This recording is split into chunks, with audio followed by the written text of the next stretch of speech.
And a pleasant good evening, everybody. Thank you for joining us, and welcome to Game Night in the Region on the Region Sports Network, streaming live worldwide on YouTube, Facebook, regionsports.com, and the IHSAA Champions Network. We come to you tonight from Chesterton High School as George's Gyros Spot in Chesterton presents live coverage of Week 4 of the high school football season as the LaPorte Slicers come into town to take on the Chesterton Trojans. Michael Brenner here on site at Chesterton, along with Chris Figg. Chris, I think it's safe to say you and I have never been closer.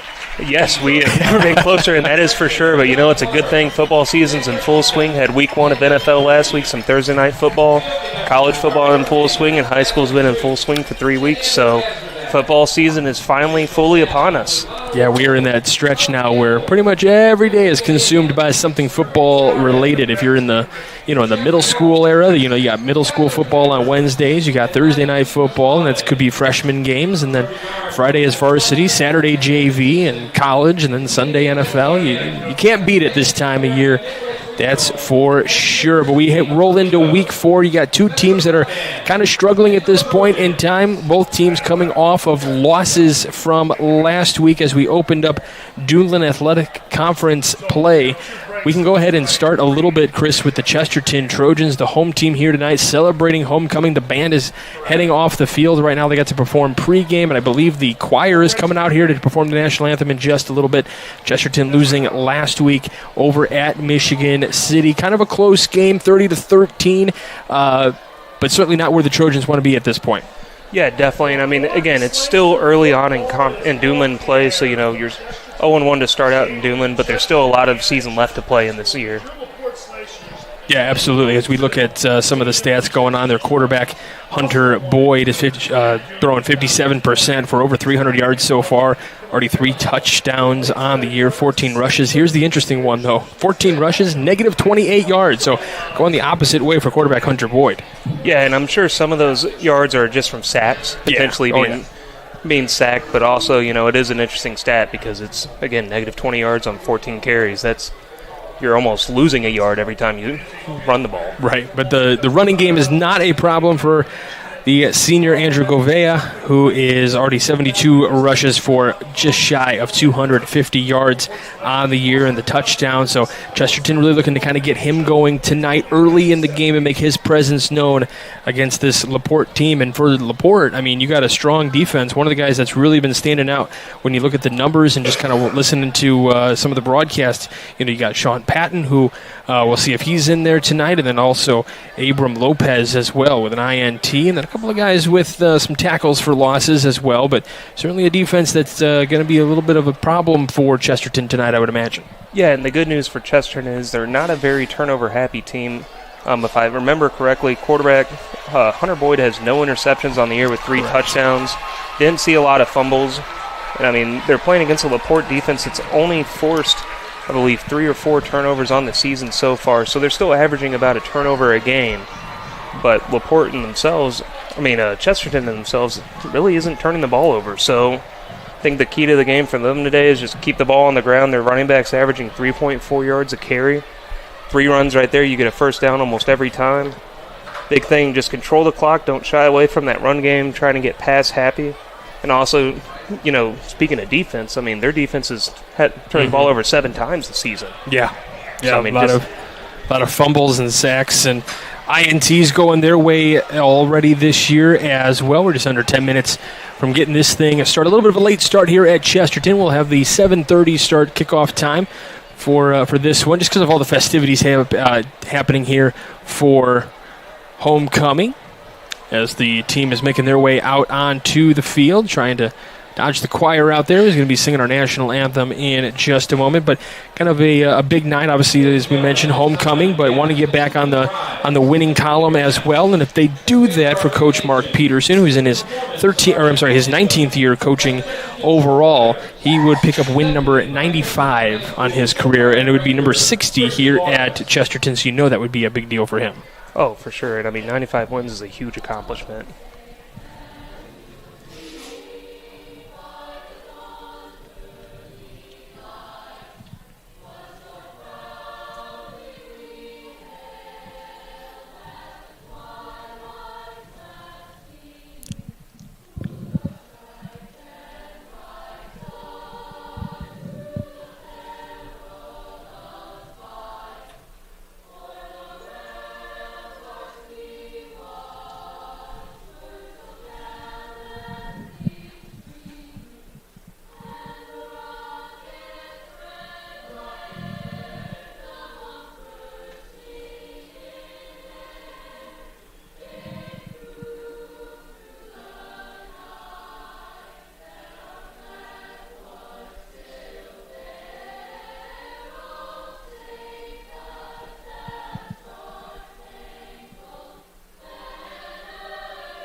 Oh, a beautiful rendition of the national anthem.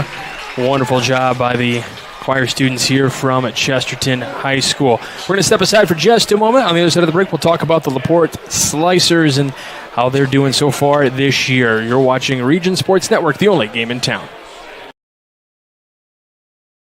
Since 1998, customers have enjoyed Chicago dogs, Italian beef, burgers, Polish, and of course the gyros, all from the original George's Gyro Spot in Chesterton. Located at 325 North Calumet Road, George's Gyro Spot prides itself on fast, friendly service at affordable prices. Open 7 days a week, George's Gyro Spot offers dine-in or carry-out. To place an order, call 219-926-5435 or go to georgesgyrospot.com to check out their menu and to place your online order. The original George's Gyro Spot.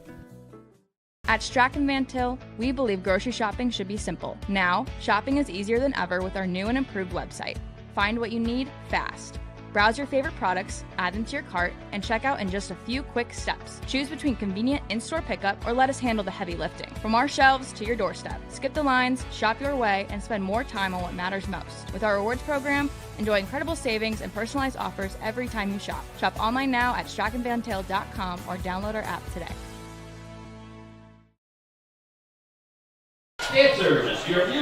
Welcome back as George's Gyro's Spot in Chesterton presents RSN game night coverage of Trojan football right here on the Region Sports Network. The original George's Gyro's Spot in Chesterton, 219-926-5435. I'm always down for a good gyro. Yeah, definitely always good. Always down for a good gyro. Can't beat it by any means. All right, let's take a look at the LaPorte Slicers coming in 1-2 on the year. Dropping their matchup against Valparaiso, 28-0 last week. Always a tough matchup when you're playing the Vikings, especially a Viking team that was 0-2 coming into that one. You ever want to face a team like that that's looking for their first win because you know they're going to be a little bit more desperate for it. Yeah, I mean, definitely come in a little bit of a hungrier team and getting into conference play again. I mean, you want to come in starting off strong, especially when you start off the season 0-2. I know Valpo had a heartbreaker to begin the year, so, you know, good for them to get back in the win column. So for the LaPorte Slicers, we mentioned 1-2, averaging just under 13 points a game, held scoreless last week. They had 32 points in that season opening matchup against New Prairie, but it's been a struggle to score since. So, Chris, what are you thinking is going to have to be the key for this one as Aiden Penzel, 35% passing, 107 yards on the air or in the air, and then you have a touchdown and an interception, so a 1-to-1 ratio right there. He has rushed for 46 yards as well. That touchdown, by the way, to Dane Ferguson, listed as one of the tight ends. Yeah, the key for LaPorte tonight, one of the big keys, just like Chesterton, focus on the run. You have Reed Raymond in the backfield. He's 62 carries, 465 yards, averaging 7.5 yards a carry. Not too bad. A lot of that is he had over a 90-yard carry for a touchdown maybe a week or two ago. Yeah, his long this year, 91. But he's also got 200-plus yard games, 3 touchdowns. Other big thing, don't turn the ball over. You've got 1 interception. You've lost 3 fumbles this year. You're playing against a Chesterton team that's known for taking the ball away with 7 turnovers on the season through 3 games. So, just make sure that you're doing the right things. Stick with the run game. Don't be afraid. Even if you get down a touchdown or 2, don't turn into the Baltimore Ravens and start throwing the ball 50 times in the game. Yeah. I'll tell you what, that first game of the year, I had fallen asleep thinking things were where they were, and then all of a sudden, boom, we had a different score going on. Yeah, it was a heartbreaker for me. I'm a Baltimore fan. I did, so. Yep. So, sorry to bring that one up to you. It's all good. And these two teams, one of the things about the Duneland Athletic Conference, there are no off weeks. There is no gimme week whatsoever. LaPorte will host Lake Central next week. Lake Central in the battle against Crown Point tonight. Chesterton will host Valparaiso. That's always a tough matchup between those two schools, just because of the rivalry that goes into that. Tonight, the matchups. So Crown Point over at Lake Central. You got Michigan City over at Valpo. Portage over at Maryville. So in terms of competition that's probably is closely related, it's probably this matchup tonight that might be one of the best and closely contested in the Duneland. Yeah, and especially because these two teams really focus on the run game. I mean, I know Hunter Boyd's got 300 yards on the season, but again, both teams are very run-heavy style offenses. So You're going to see a little bit of a closer game with that. Might see a couple big runs out there. But, with the run game, when you're playing two teams that run the ball a lot, it's going to be a grinder of a game, that's for sure.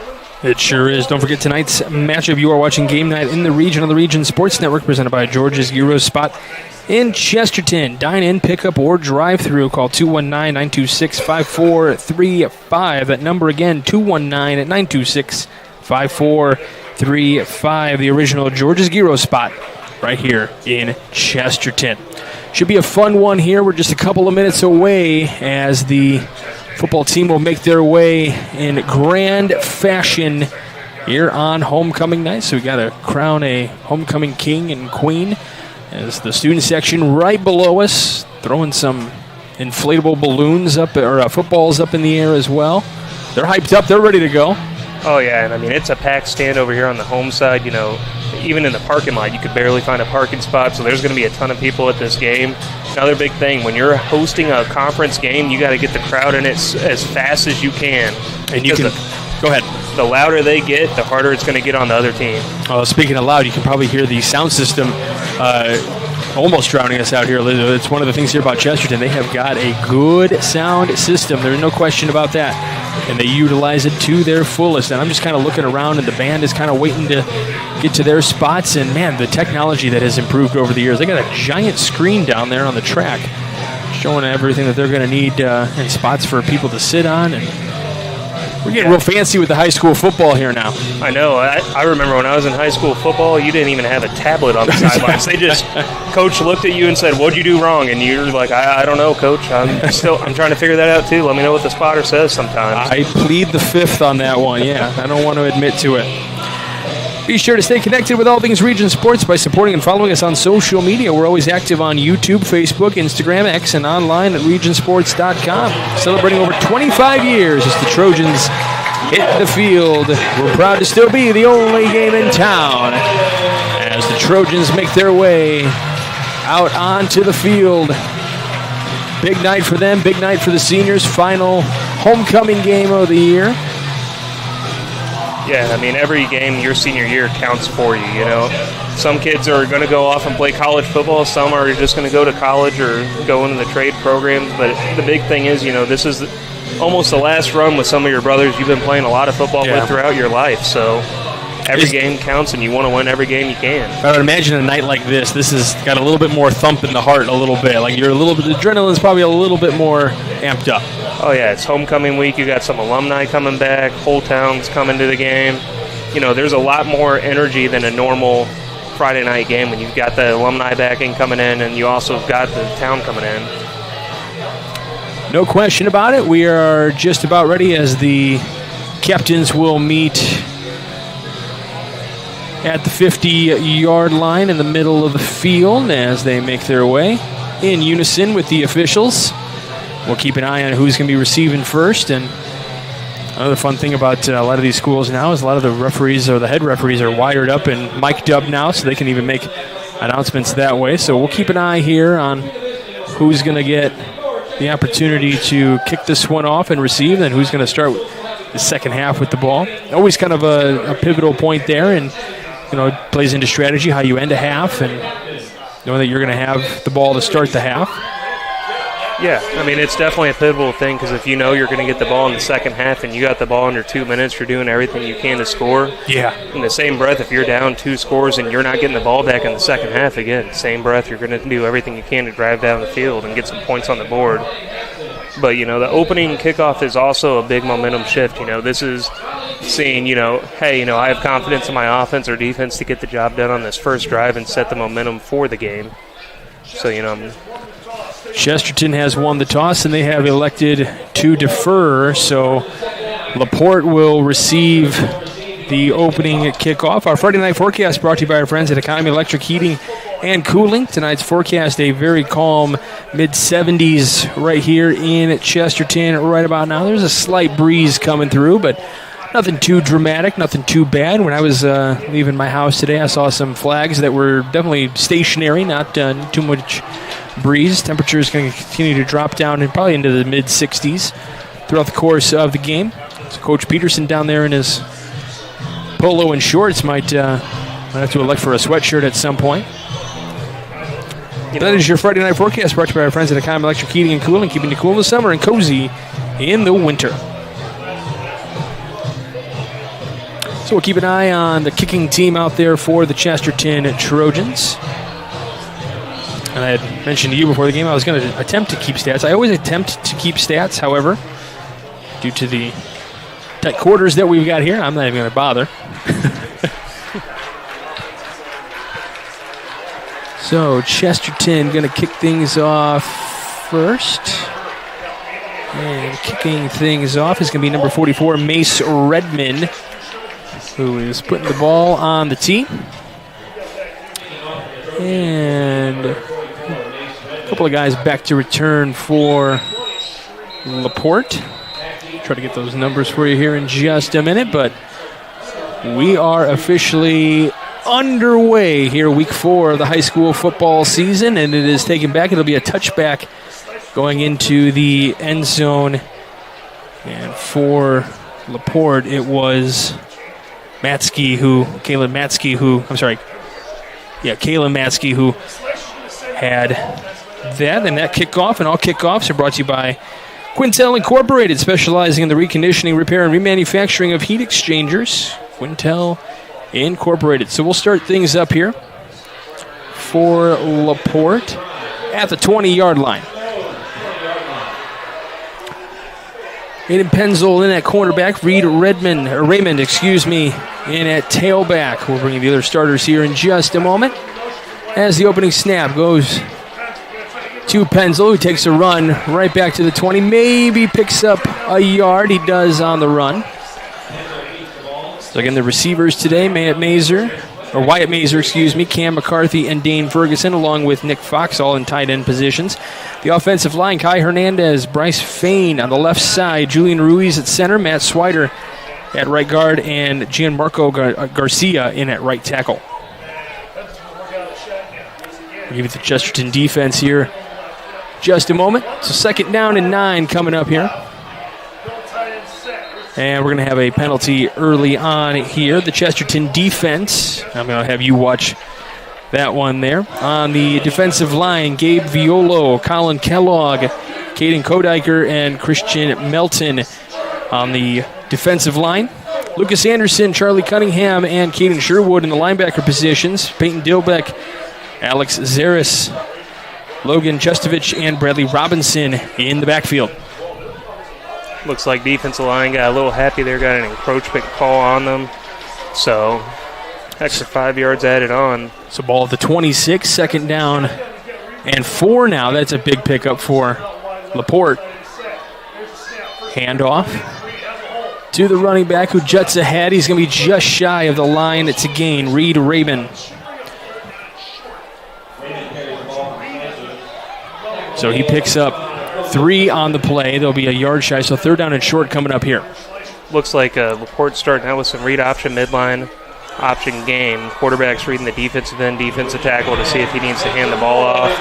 You know, it's a win for Chesterton's defense. I mean, you have a running back averaging 7 yards a carry, only gets 3. It's a win on the first carry. So 3rd down and short coming here. Raymond is going to be stopped short of the line to gain. He's going to lose a yard. He's going to stop at the 28. Good stop here by the Chesterton defense. Yeah, and as we talked about earlier, you know, that's the momentum shift right there. 3 and out to open up the game. This has been a Chesterton defense that's been pretty solid for the most part this season. I mean, defense line did a good job of getting penetration right away there, hitting the running back in the backfield, not really giving him time to get back to the line of scrimmage or break off any tackles, seeing as 3 of them swarmed him.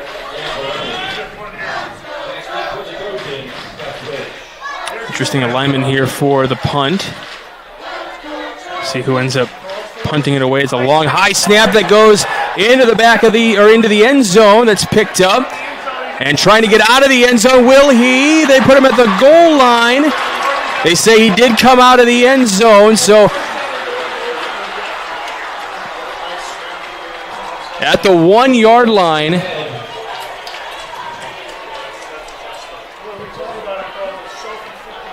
is where things are going to get picked up here. That was a high snap that went over the punter's head. Yeah, and that's a mistake you really can't have happen in that first drive because this defense already has momentum with the 3 and out. Now they got momentum getting the ball on LaPorte's 1 yard line compared to having a punt. So, Chesterton's probably going to punch it in here now with that running back. Hunter Boyd in at quarterback. Andrew Govea, the running back. The fullback, Patrick Mokin. Receivers, Lewis Rafin, Max Soffin, Gus Wish. In at wide receiver as well. We got a timeout taken, I believe they said by LaPorte. By Chesterton. Oh, by Chesterton. Okay, so they want to make sure they do have the play that they want. But they just want to run the one play from the 1 yard line. Saw a defensive lineman run in there. I think they're going to go a heavy set. Might throw him in at fullback, do almost kind of a, not necessarily a power eye. It's more of a Maryland eye is I think what it's called, where you have 2 fullbacks and a running back all lined up in an I formation. So intriguing to see if they're going to line him up in the backfield or if they're going to put him up on the line as a tackle.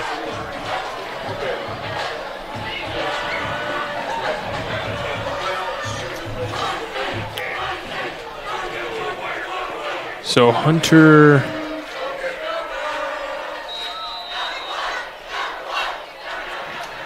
we'll see who takes the direct snap here.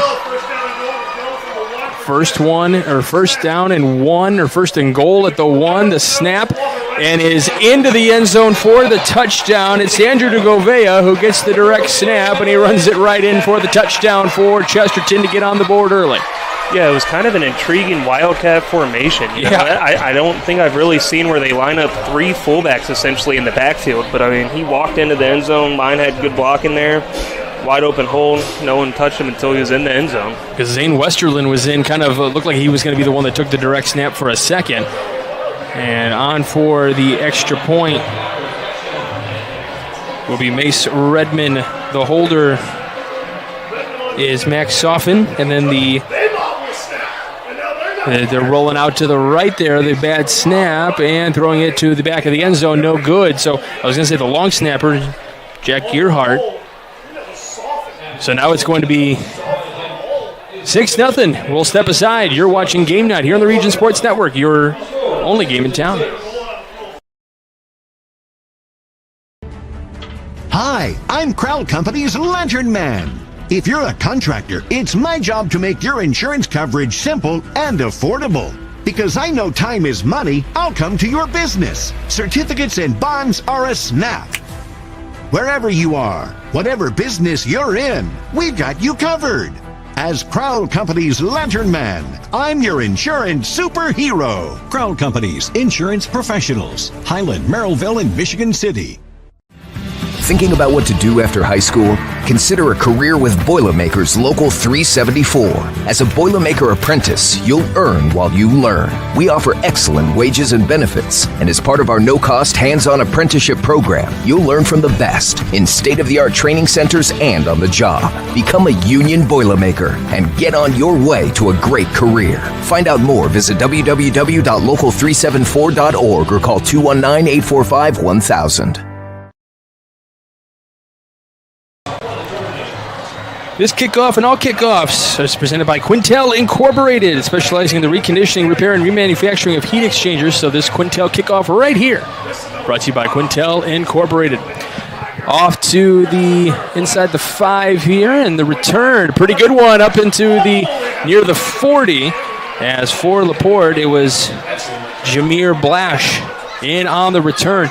So, Chris, you and I were kind of talking off the break. Would it have been better to keep that in the end zone for the 2 points versus coming out to that 1 to then allow basically the touchdown for 6 and could have been 7? So the big thing is, with going with the safety, if you're in a situation like that where you've got 4 defenders that's about to hit you as you're picking up the ball in the end zone, it's better to go with the safety because you're giving that offense a longer field in Chesterton, making them earn the touchdown more. But when you run it out like that, you end up giving them an easy touchdown off the 1 yard line compared to, a long return. Ball is on the ground after the snap, but it's picked up by Chesterton and taken all the way into the end zone for the touchdown, Lucas Anderson. And that is we already had a momentum shift essentially with that punt going over the head, even with the holder fumbling the ball. But now you've got a fumble for a touchdown. I mean, again, we talked about this is a Chesterton team that forces a lot of turnovers, and that was one of the keys for LaPorte. Do not allow the turnovers to happen. The handoff was to Raymond, and as the handoff was kind of dealt to him, he just kind of bobbled it there, and then Lucas Anderson picked it up, fought his way through the defensive pressure, and made his way into the end zone. What a pickup for Anderson, and what a start for Chesterton. Looks like they're going to go for 2 here to put it a 14-0 game. Here's the snap. Throw to the far side of the end zone, and it cannot be pulled in here in the back of the end zone by Wish.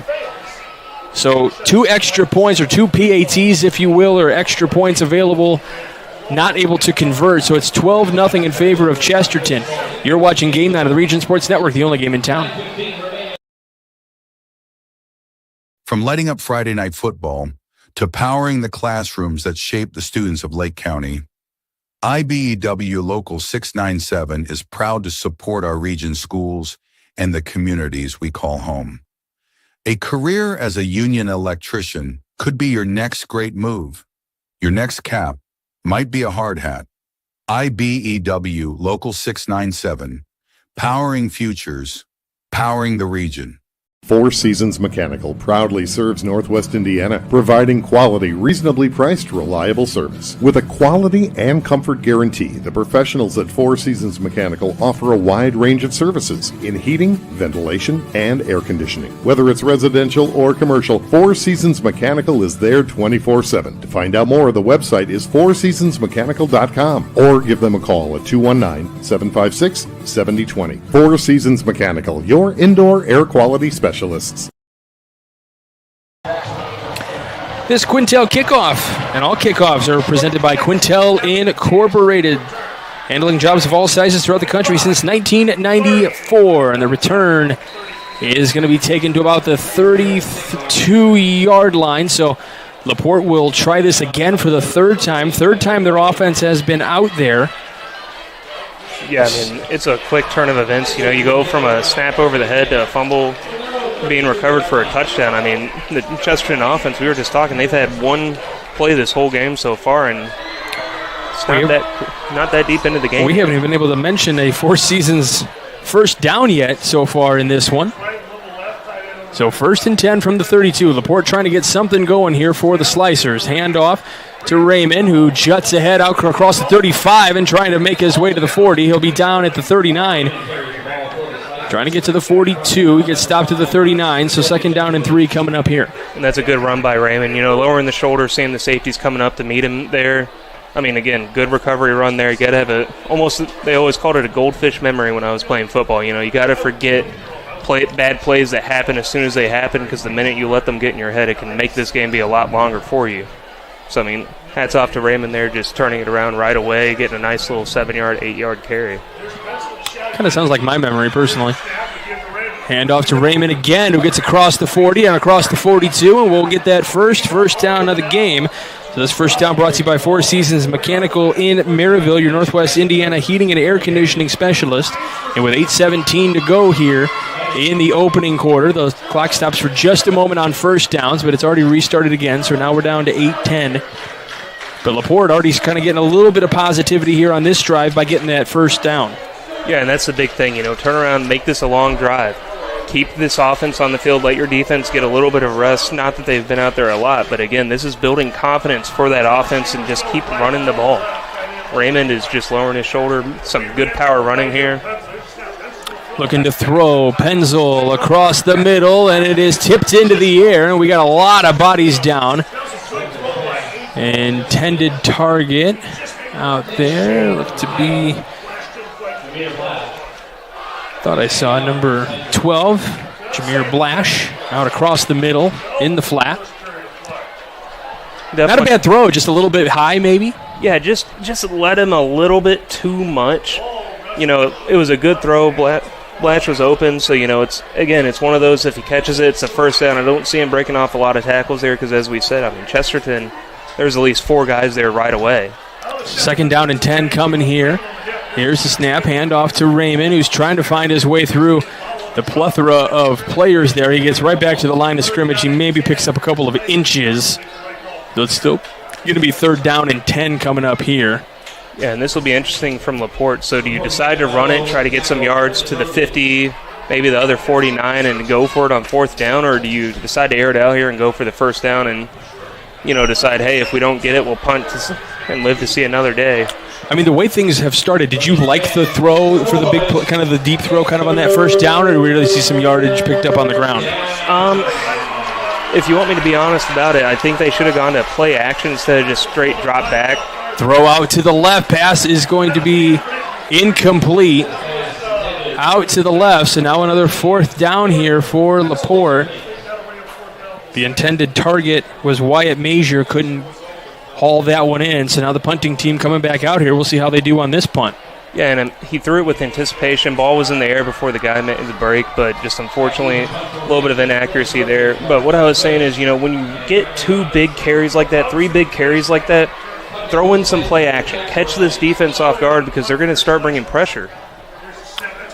And the better snap and the punt taken out to the near side here, the near hash mark. It's Wish with it out across the 25. We'll see a flag here. Wish makes it across the 30, but there is some laundry on the field. I have a feeling this is going to make the return a little bit back to where he actually caught the ball.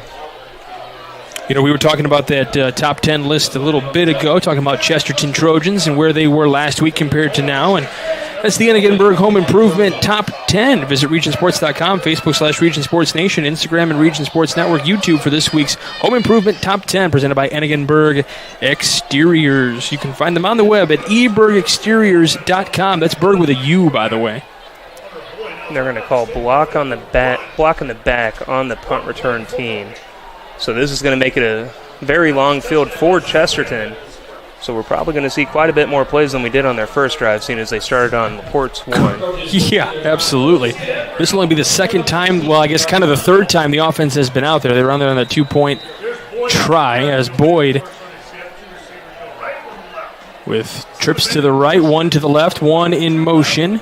Here's the snap, handoff to Govea, who runs ahead to the 20. So starting things up at the 16, so he's going to pick up about 4 here. Yeah, and I mean, again, Govea is a guy that's been averaging over 3 yards a carry, starting off with 4 yards. It's a good push. You're going to see a lot of power run, it seems, from both these teams. Neither of these running backs are shy of contact by any means. I mean, they're definitely greeting the contact with open arms. So, well, to start the game, he had that 1-yard run for the touchdown. So that gave him 250 yards on the year. Not too shabby. 250 yards on the ground and now 2 touchdowns on the year.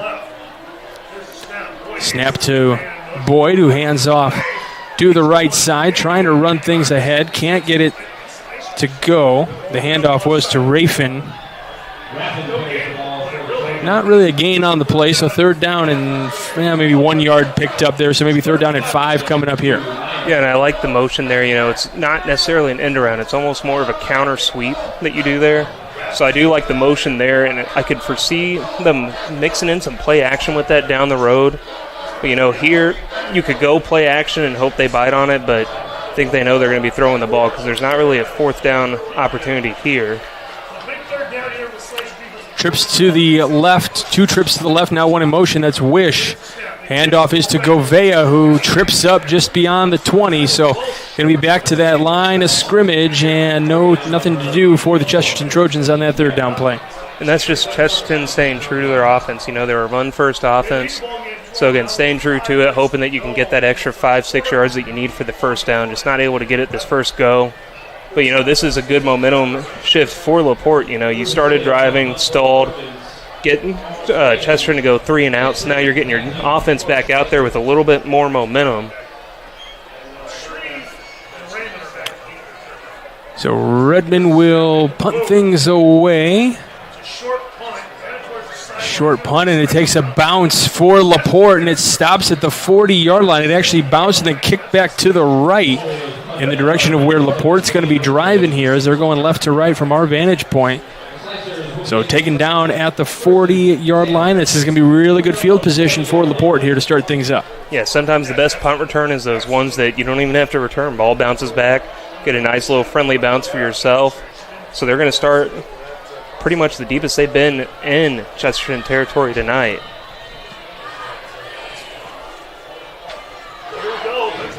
So Penzel takes the snap, handoff to Raymond, who's trying to run out to his right, and he is stopped immediately. First one in there on the stop looked to be trying to find him on my list here. That's going to be Zane Westerland in on that. He was the first one to make contact with Raymond, I should say. Yeah, and good job by the defense. They brought pressure right away. They know the kind of offense LaPorte likes to run, to run heavy, and that's where, you got to start mixing it up with some play action, maybe even a screen or two here for LaPorte. So it's a loss of 4, second down and 14. Handoff again up the middle this time, and just right back to that line of scrimmage, so no gain on the play. So third down and 14 coming up here with just over 3:30 left to play in the opening quarter. I mean, again, hats off to this Chesterton defense. You're playing against a running back that's averaging that 7 yards a carry. Needless to say, with the huge run on the year, helping that boost that average. But outside of 2 decent-sized runs last drive, I mean, they've hit him in the backfield almost every time. So you're about to see what Penzel might be able to do here with his receivers. He's got 2 to the left, 1 to the right. He's going to tuck and run, and he's going to run up to the the 35, before he is knocked out of bounds. I have a feeling this one's coming back. I see some laundry on the field. And that would have been some positive yardage. Remember, Penzel, well, he's got 46 yards. I was thinking of Boyd. No, he's got 46 yards on the season, but this one might be coming back. We got a holding call against LaPorte, so you're right, partner. It's going to knock it back to 3rd and 19 now. Yeah, and that's huge because, again, if you don't get that holding penalty, I mean, you can pretty much go for it on 4th down here. But now it's going to be 3rd and 19. You've either got to get some yardage back and give Chesterton a long field, or you're going to have to punt it away if you don't get the first down here. So at the 40, you think that'd be 4-down territory? You'd be able to go for it on 4th down to try to pick up 10? I mean, from the 35, you don't really that's right, there was the 35, that's right. You don't really want to punt it, and unless you have faith that your field goal kicker can get it there, I mean, that's usually what you're going to see in a lot of high school games is you're going to see guys go for it on 4th and 5 when they're in enemy territory. So from the 46, trying to get to the 30. Penzel looks to throw to his left. Pass is caught up in the air, and it's a first down. Up in the air, up to the 20-yard line. What a catch. That is going to be... Catch is going to be made by Matsky. Good catch by Matsky there. And, I mean, again, good offensive play call there. Matsky didn't have anyone around him as he went up for the ball, so he didn't really have to contest with anyone or worry getting hit right away. Able to get an easy first down there. And we were just talking, hey, do you pick up that 5? Oh, look at that. On 3rd down and a mile, you pick up the first down. The Four Seasons mechanical first down, by the way. Now you're at the 20-yard line, 1st and 10 from the 20.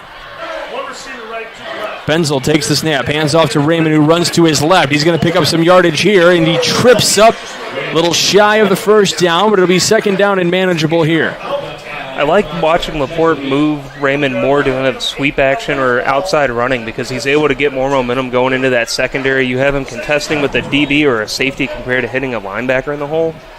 And once he gets that momentum moving, he's hard to bring down. So, great sweep call there, and again, would like to see a lot more outside runs with him, just getting that momentum, being able to get more yards. So 2nd down and 2 here.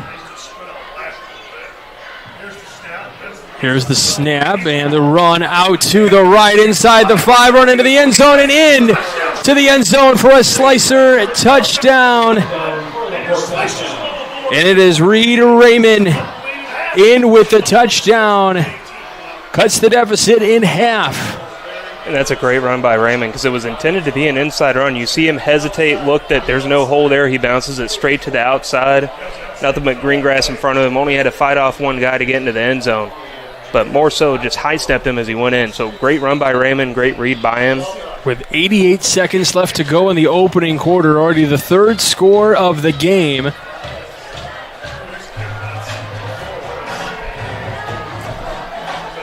Now you're going to have to forgive me here. On our depth chart that we received earlier today, it said Enrique Gonzalez was number 4. But I have reason to believe as that extra point is up, and it is good. And I believe it is still a Gonzalez, but that may be Leo Gonzalez in on that kick. So apologies if I'm wrong on that, but it makes it a 5-point game with 88 seconds to go in this opening quarter. You're watching Game Night on the Region Sports Network, the only game in town.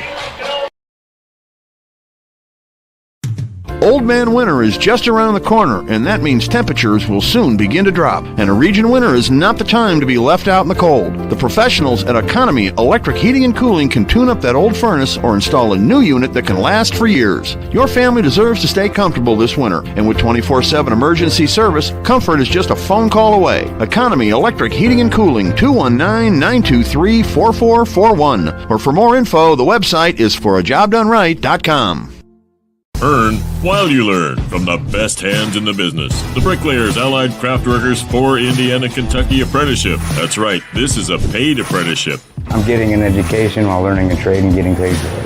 The thing that surprised me the most about this apprenticeship program is the respect I have received after the proper time and training. Classes start soon, so apply now. There are training centers throughout Indiana and Kentucky. We are the Bricklayers and Allied Craft Workers for Indiana, Kentucky Apprenticeship. The best hands in the business.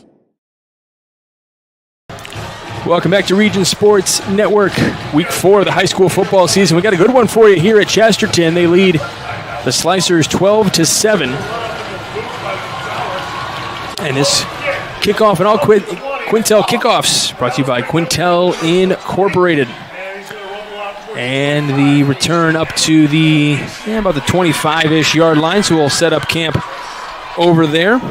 Just trying to recap all the touchdowns here in this first quarter. We still got a $1:19 to go. And yes, if you're wondering why it's 8 o'clock and we're still in the first quarter, it has taken that long. Yes, indeed. No, we started at 7:30. Late start here at Chesterton because of all the homecoming festivities that are anticipated for tonight. Yeah, and I mean, that was a huge touchdown there, and it makes a huge difference, too, because Chesterton had that fumbled snap on the extra point. Then they went for 2 to get it, so now you're only down 5. If you get a touchdown here, you automatically take the lead for LaPorte. Yeah, the missed PAT after the opening touchdown, and then you went for 2 to try to get it back up to a 14-0 game, and came away empty on that, so it was 12-0, and now all of a sudden the 12-7 game seems a little different. Boyd, pass is complete, out across the 30 before he's crunched down.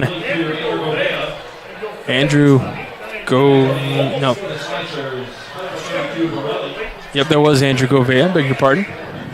Good job by Govea there, hanging on to the ball. He got hit right away as he was coming down with it. But, great play call there, too. Fake the screen, slant was open.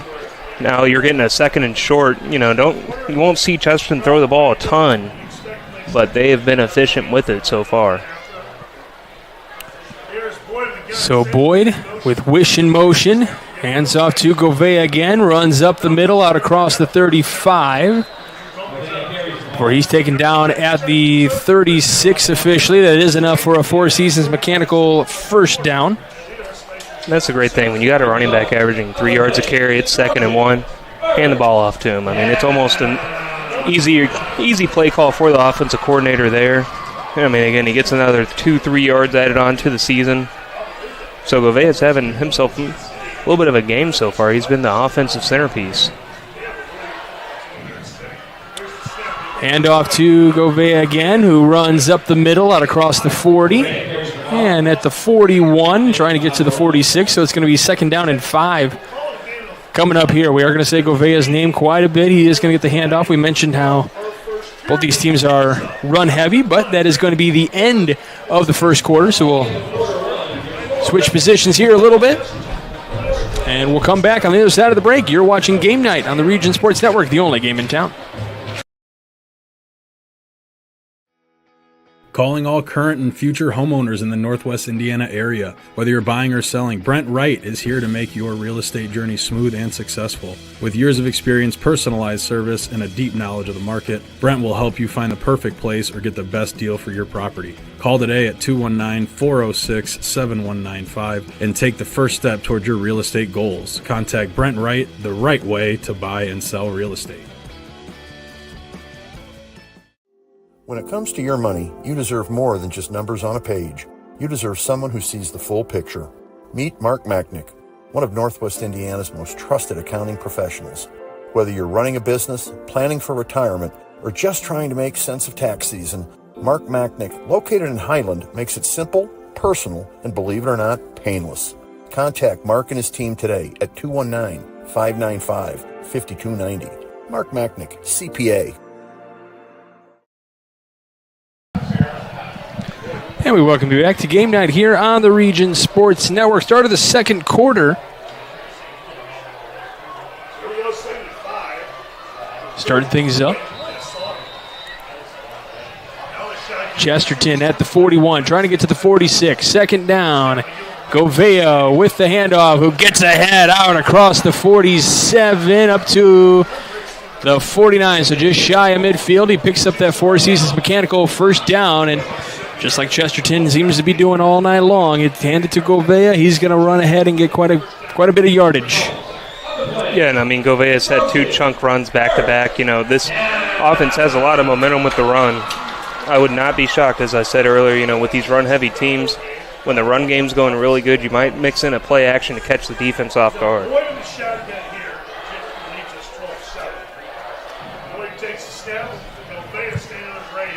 Snap to give to Govea again out across midfield. He's really pushing his way through before the Slicers push him all the way back.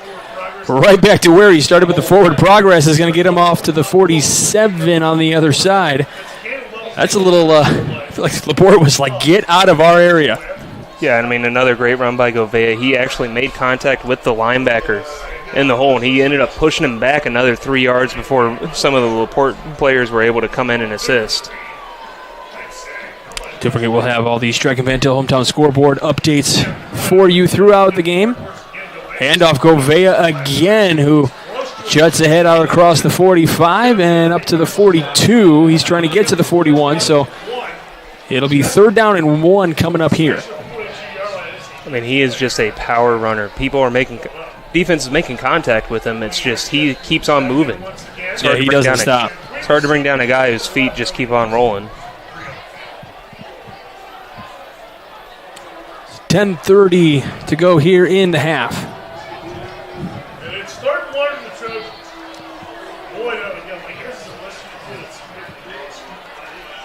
Got a little trips left action for one of the first times from Chesterton, too. Yeah, 4 trips, 3 to the left, 1 to the right. Give to Govea again, who runs to that right side, and he gets to that 41, so it'll be a Four Seasons Mechanical first down. A little bit of a weak side run action there, you know. Got your 3 wide receivers lined up on or 2 wide receivers and a tight end lined up on the left, run it to the 1 wide receiver guy. It's all about catching the defense off guard there. You know, they're thinking you're going to run strong side. Running it to the weak side has its benefits, and again, I mean, with as good as Govea's ran it, you know, just keep handing him the ball this drive. So can you explain what you mean by strong and weak side? Just based on where your receivers are lined up, so the strong side would be where all your receivers are at, yes? Yes, so your strong side's going to be the side, and it depends, you know, if you have an offense running a heavy set, it's whichever side has more. It'll be the same set here. 3 to the left, 1 to the right. Now they're looking to the left as Boyd throws out to his left. He's going to find a receiver out of the 10 and into the end zone for the touchdown. It looks like Gus Wish. It is in for the touchdown. And we talked about that strong side. They had 3 trips to the left, and he was out there motoring, and they made a nice connection. And for the first time this year, it's Boyd to Wish. Yeah, and, you know, as I was saying a little bit earlier, they went to the play action. I mean, LaPorte's expecting them to run the ball. They have ran the ball so successfully this drive. All of a sudden, you do a play action, you got a wide receiver streaking down the field free. I mean, it's an easy little drop pass. So on for the extra point for the PAT. There's the snap, and we'll have a flag, and we're going to have a false start against Chesterton. I wonder if it was against the holder who was like calling for the ball, and then he kind of moved his arm a couple of different times. That's soften out there. I wonder if is that what they would probably be looking at? Because he was kind of sticking his arm out. Not necessarily in the holder. It could have just been an offensive lineman just jumping a little bit early. I just happened to see the holder. Yeah, it's the holder can move his hand as much as he wants as long as he's not standing up. Okay. Here's the snap. The kick is up, and it is good. So 19-7 your score, 9:46 left to go in the first half. You're watching Game Night here on the Region Sports Network, the only game in town. Flip the switch, a light turns on. Press the button, machines and instruments come to life. Touch the screen, communicate with the world. Simple tasks, guaranteed results, every second of every day. That's the power of power. And that's the power brought to you by the NECA contractors and electrical workers of Local 531. Blythe's Team Sports in Valparaiso is a leader in athletics apparel and equipment sales. With in-house production including screen printing, trophies, embroidery, and more, Blythe's can help you to create the perfect look. For more information, visit them online at teamblythes.com. Blythe's Team Sports in Valparaiso, where the athletes shop. Welcome back to Game Night here on the Region Sports Network. Getting ready for a Quintel kickoff. This kickoff and all kickoffs are presented by Quintel Incorporated.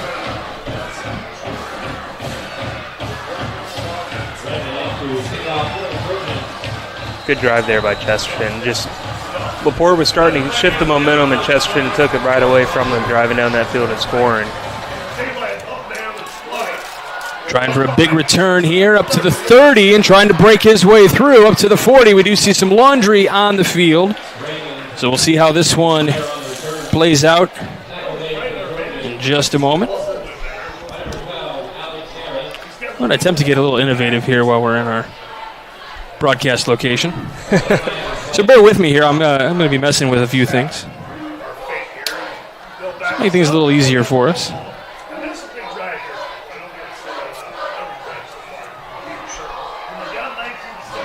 So for LaPorte, what have you been liking so far that's kind of been working that you want to see him go back to at this point in time? You know, the big thing with LaPorte that I've liked so far is Raymond really cutting the runs to the outside. He's able to build up more momentum. I would really like LaPorte to start doing a little bit of screen action because this Chesterton team's bringing 5-6 guys every time because they know the run is very strong with LaPorte. So 9:36 to go. Here's the snap. Handoff to Raymond, who juts ahead out across the 25-yard line. He's going to be taken down at about the 26.5 maybe. Very precise measurements here on the Region Sports Network. Yeah, you know, and they're sticking to the run game. You know, I know it can be hard, especially when you're down 2 scores, but the run game has been so successful for you as LaPorte. So just keep running the ball. You know, don't go shy away from it just yet. If the game gets a little bit more out of hand, you know, you're down 4 scores, then maybe start airing it out a little bit more. So you're saying it's hard to run the ball? Sometimes. That feels like a Bears joke in there somewhere. There's the handoff. Raymond is going to keep and try to run out to his right before he is stuffed in on the tackle out there. We got Gabe Violo in on that stop. One of the guys in there looked like maybe they could share. Yeah, and I mean, again, great job by Chesterton's defense getting pressure right away. But this is like you had mentioned earlier as well. I don't mean to cut you off, but constantly behind that original line of scrimmage. Like now they're back. Well, they're back to the 22. They should be at the 32. So they've lost 10 yards on this drive. Benzel looking to his right, and it is almost intercepted. And while he was reaching up, got a Chesterton player down on the far side. Waiting to see that number. I think he might have just gotten the wind knocked out of him a little bit, or could just be disappointment of not being able to come down with the interception or get it tipped down to him. But it's Bradley Robinson who, maybe just kind of pulled a muscle somewhere just trying to reach up like that because he got his hands near that ball. Could also be a cramp. It's deceptively humid outside. It's not necessarily hot, but he is there for the return. High booming kick, end over end, and it's going to bounce out across the 50. It takes a slicer bounce, and it dies at about the 40. Well, we got one official saying the 47, one saying the 45, so maybe they just put it on the 46 and call it even. I I'm okay with that. You know, sometimes it's all kind of a guesstimate. You know, you just kind of guess. You're like, I think the ball hit here. You know, they do put it at the 47, so maybe like the 46 3/4. Yeah, they can. We talk about those precise measurements here on the Region Sports Network. Don't forget, we are going to name award winners at the end of this one. We'll have the Crowell Company's Lantern Man Superhero of the Game. They are proud to recognize superheroes on the football field. We got a couple more we'll tell you about here in just a moment. With Chesterton now taking over. A lot of guys in motion here. The throw to the right, who is the guy in motion, out across the 50 and taken out of bounds. That was Patrick Moken in there on that one before he got knocked out of bounds. It'll be a Four Seasons Mechanical first down. Really nice play there to open things up to this drive. Yeah, and they went with that orbit motion earlier and did almost more of a counter sweep with it. This time they do a play action, fake the handoff to the running back, wide open on an orbit screen. They're trying to air the ball out more, give Gouveia a little bit of a break as he's been running the ball hard all night. Two receivers, one to each side. Rafin in motion. Handoff to Gouveia on that left side, who gets stopped, and he'll pick up 2 yards on the play. As a reminder, we've got the Boilermakers Local 374 Blue Collar Player of the Game. Learn about apprenticeship programs and more at local374.org. And then, of course, the Proud Union Home Play of the Game, brought to you by Ironworkers Local 395. To find out how you can become a union ironworker, visit ironworkers395.com. And, Chesterton there, again, another orbit kind of motion there. This time they're hoping Chesterton's going to bite thing, and they're doing another screen, but instead, they just hand the ball off up the middle. Handoff Gouveia, this time up the middle. He has stood up at the 40. He still is able to push his way up to the 39-yard line. But there are numerous slicers in there to stop him because they see him coming, and they know it's going to take more than one to stop him. Yeah, that's the thing you see with both Gouveia and Raymond this game. It's not just one tackler bringing them down. Even though Raymond's been getting hit in the backfield, you still see at least 3-4 Trojans hitting him right after. So, it's taking multiple guys to bring both these runners down. And that's one of my favorite things to see when you get those big bruiser running backs. Approaching 6 minutes left here in the half. Handoff Gouveia again up the middle.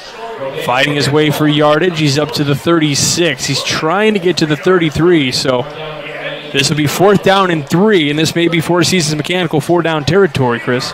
Yeah, I think that run was, hey, if we get 4 yards out of it, we're going for it. If we get the first down, great. But they went into that with the mindset of let's get a couple more yards, make this 4th down conversion easier. They're really liking this trips left look in this second quarter so far. I think they've lined up in it multiple times. I can't count how many. It's not quite a handful, but with Gouveia out in the receiver spot, but we're going to have a timeout here taken by Chesterton. Check out the IBEW Local 697 electrifying plays from this week's football action. Visit regionsports.com, Facebook/RegionSportsNation, or on Instagram. The electrifying plays presented by IBEW Local 697, the electrical professionals. We've had some electrifying plays in this one between the fumble recovery for the touchdown and big plays for LaPorte as well. Yeah, I think that fumble recovery for a touchdown really set kind of the tone in the first quarter for a little bit. It was 12 points within a matter of maybe a minute back-to-back. It's hard seeing 12 points hop up on the board in a minute. But in the same breath, Gouveia's having a good game of just running the ball. LaPorte, again, just focus on the run. It's not, game isn't out of hand. You can still come back in this game right now. Keep doing what's working for you. Striking back to the hometown scoreboard update. Valpo, Michigan City all tied up at 7 at the half. Maryville up on Portage 24-3 in the second quarter. Did see Lowell was up on Hanover in their game. Boyd tucks, looking to run, and he is going to get stopped and taken down in on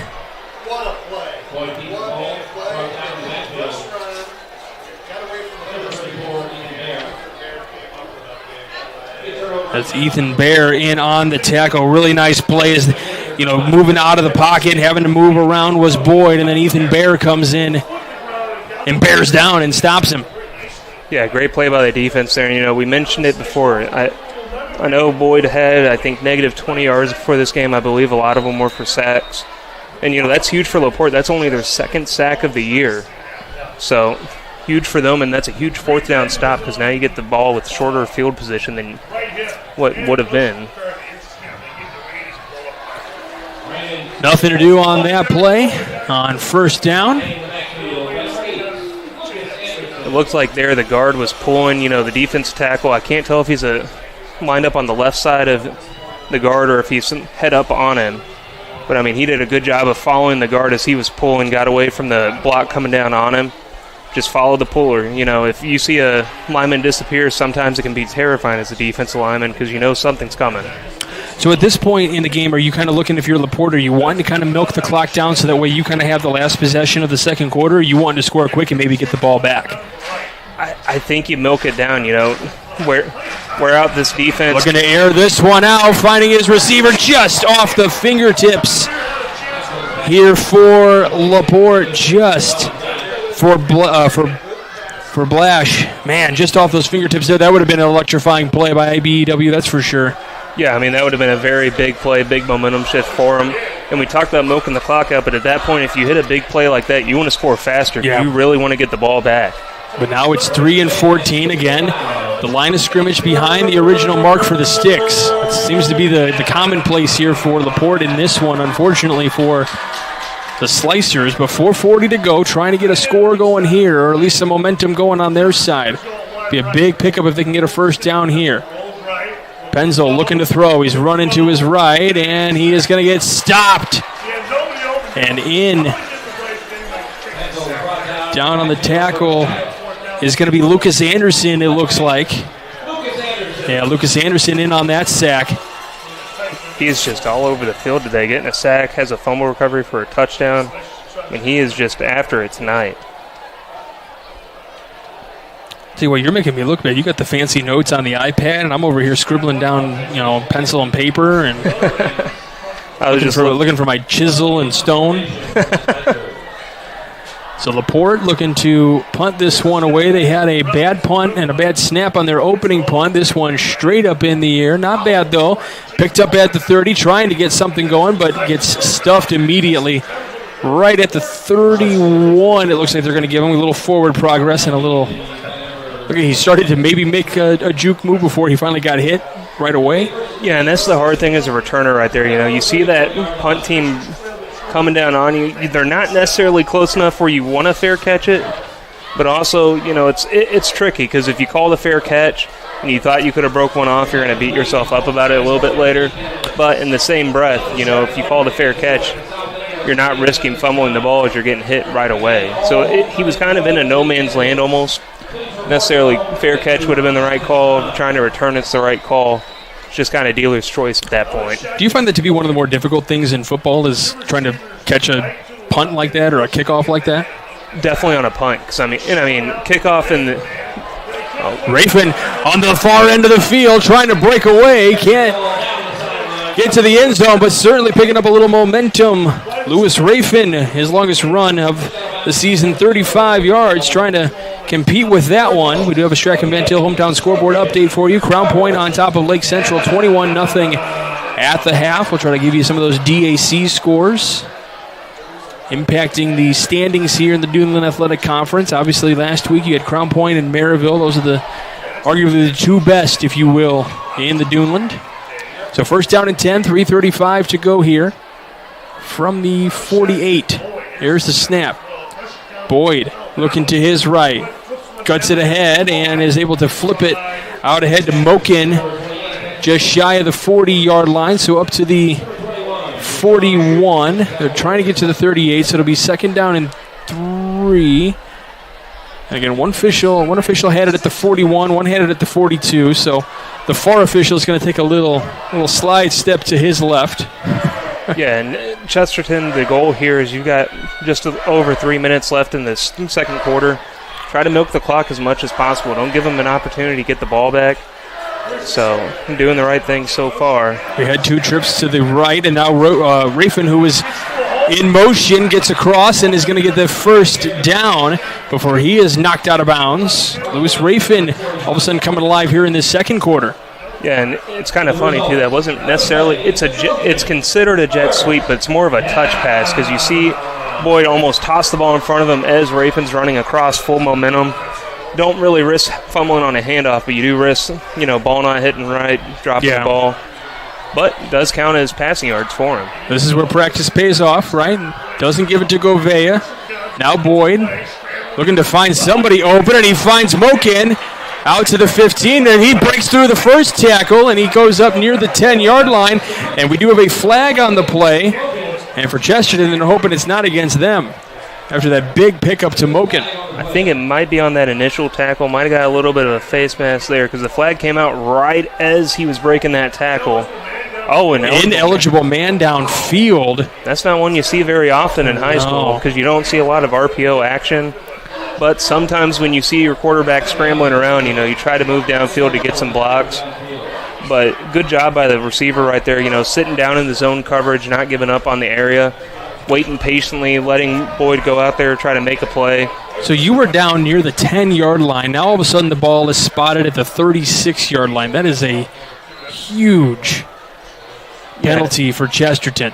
It can definitely knock some wind out of your sails real quick.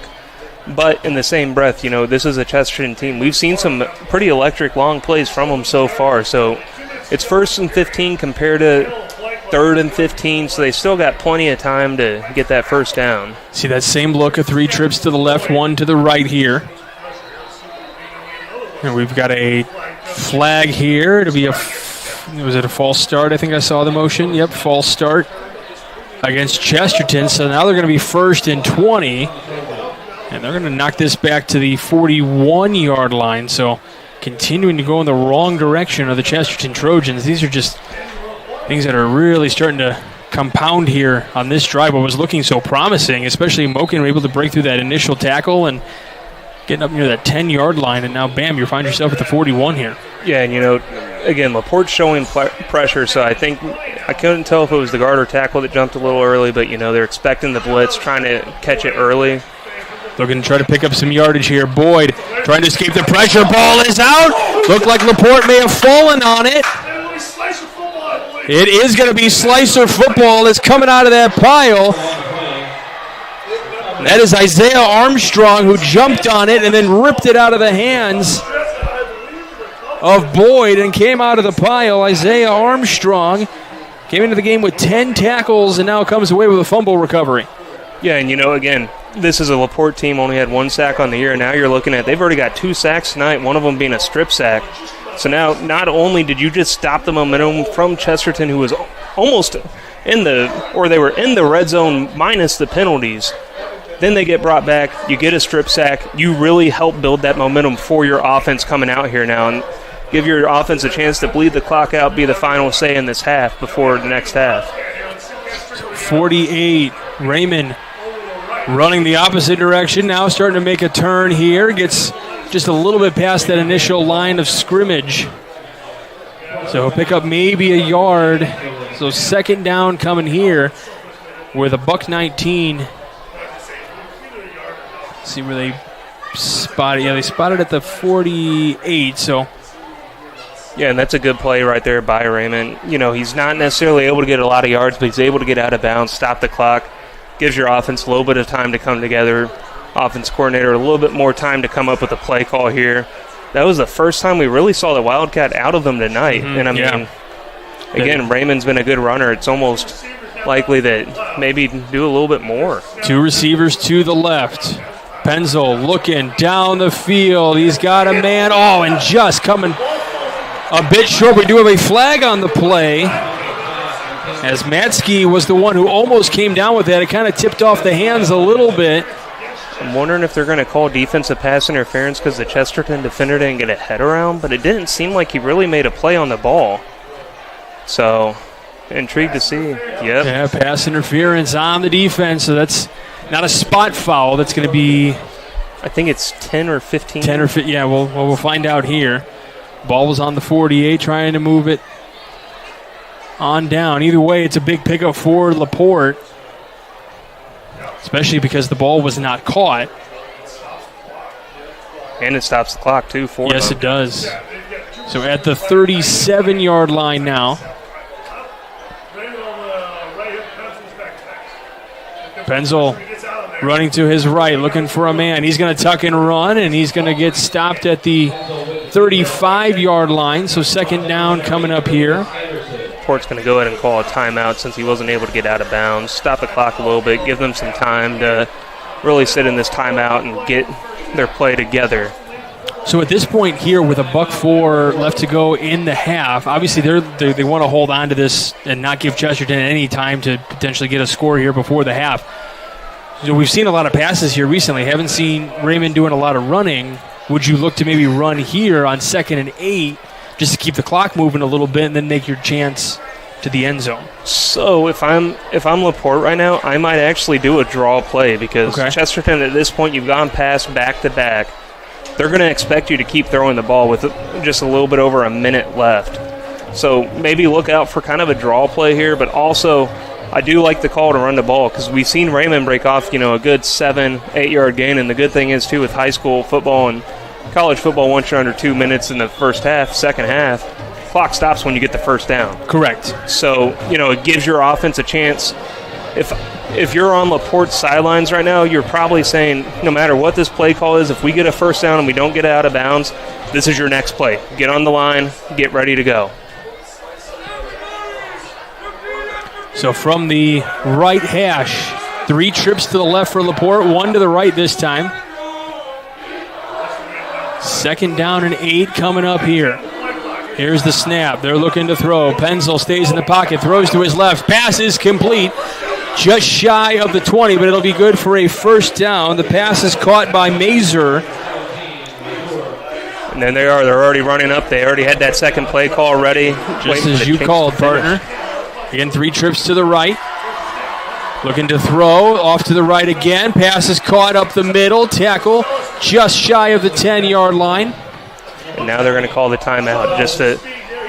Pass is caught by Quinton McSellis, the sophomore receiver. So we'll call a timeout here. Yeah, and that's a good play call because, it's hard because you want to give them 3-4 play calls. If we keep getting the first down, keep running up there. This is the play we're running. But you also don't always anticipate, hey, we're going to get back-to-back big first down plays. Right. So at this point, you have a timeout to burn it after getting that second first down. And at this point, again, they're probably saying, hey, you still can get a first down here if you get to the 1-yard line. It's just by a hair, but it's there. However, they probably have 2 play calls lined up already. Hey, if we get the first down, this is our next play call. Be ready to run it. Yeah, I like that call for sure to have, the next. And I'm assuming most quarterbacks are definitely ready for that type of mentality, or that type of play call. Yeah, and the offense in general. In high school, it's all about quarterbacks running to the sideline, getting the play call from the coach. Once you get to the college level, before they had the headsets, offensive linemen had to learn all the hand signals and everything. Hurry-up offense looks a little bit different there. We had 4 season mechanical first downs. Here's a first down play here. Looking to throw, running to his right. He's going to tuck and run inside the 10. Bowls his way through, meets his defender, and gets down inside the 5. And it'll be a timeout by LaPorte again, just to make sure they get the play call in that they want, to make sure they get the touchdown here. So it'll technically be a second down play. It'll be 2nd down and 1 because they're trying to get the ball's on the 3, so they're trying to get to the 1-yard line for the first down technically. So with 37 seconds, is this the time where you're going to start maybe looking to run just to kind of milk it a little bit? It just depends because it seems like the pass game's kind of worked pretty well here. Okay. Penzel's been able to get out of the pocket, move the chains with his feet as well as get movement with his feet. When you have a mobile quarterback like Penzel, in this situation, if you want, you can run the ball. However, you can also do a rollout quarterback where you give them the option of, hey, if your guy's open, throw him the ball. If not, walk it in because you're 2 yards away. So more than likely, defense isn't always going to flow with that rollout. However, there is still a chance because Chesterton could decide to bring pressure here and make Penzel make a Is that what you would you bring pressure here at this point? Or thinking that they're going to throw, so you want to make sure nobody can get it in the end zone? To be honest, I love a cover 3 when you're in this situation because it gives your 2 linebackers still in the middle, kind of lets them be a spy. Penzel looking to run, and he is into the end zone. They're going to call the touchdown. The ball came out after he crossed the goal line. So the ruling on the field right now is touchdown for LaPorte. And again, we talked about sticking with the run game or going to the pass game. I like the call of the pass game here. When you've got a mobile quarterback like Penzel, you give him that option to run it.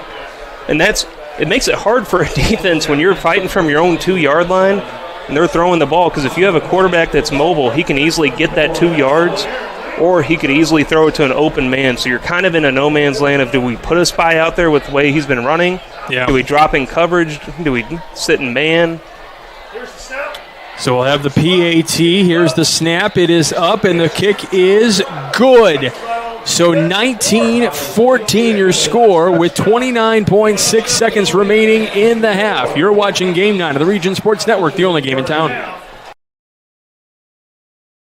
Since 1998, customers have enjoyed Chicago dogs, Italian beef, burgers, Polish, and of course the gyros, all from the original George's Gyro Spot in Chesterton. Located at 325 North Calumet Road, George's Gyro Spot prides itself on fast, friendly service at affordable prices. Open 7 days a week, George's Gyro Spot offers dine-in or carry-out. To place an order, call 219-926-5435 or go to georgesgyrospot.com to check out their menu and to place your online order. The original George's Gyro Spot. At Strachan Van Til, we believe grocery shopping should be simple. Now, shopping is easier than ever with our new and improved website. Find what you need fast. Browse your favorite products, add them to your cart, and check out in just a few quick steps. Choose between convenient in-store pickup or let us handle the heavy lifting. From our shelves to your doorstep. Skip the lines, shop your way, and spend more time on what matters most. With our rewards program, enjoy incredible savings and personalized offers every time you shop. Shop online now at strachanvantil.com or download our app today. Well, welcome back to Game Night here on the Region Sports Network. This is a Quintel kickoff. This kickoff and all kickoffs are presented by Quintel Incorporated, specializing in the reconditioning, repair, and remanufacturing of heat exchangers.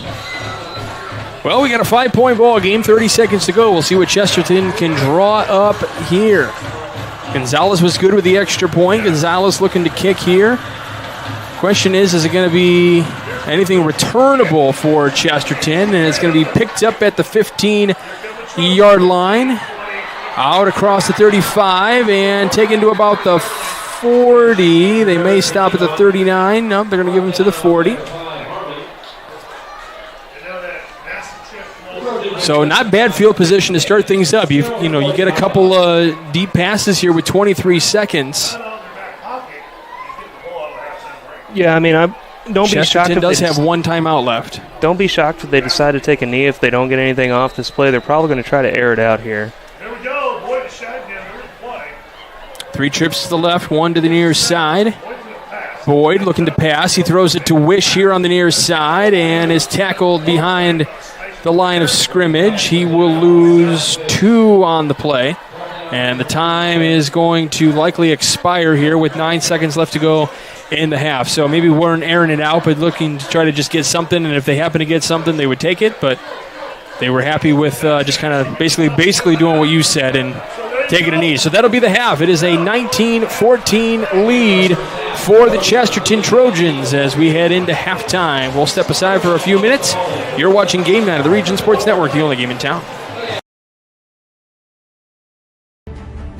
Hi, I'm Crowd Company's Lantern Man. If you're a contractor, it's my job to make your insurance coverage simple and affordable. Because I know time is money, I'll come to your business. Certificates and bonds are a snap. Wherever you are, whatever business you're in, we've got you covered. As Crowd Company's Lantern Man, I'm your insurance superhero. Crowd Companies, insurance professionals. Highland, Merrillville, and Michigan City.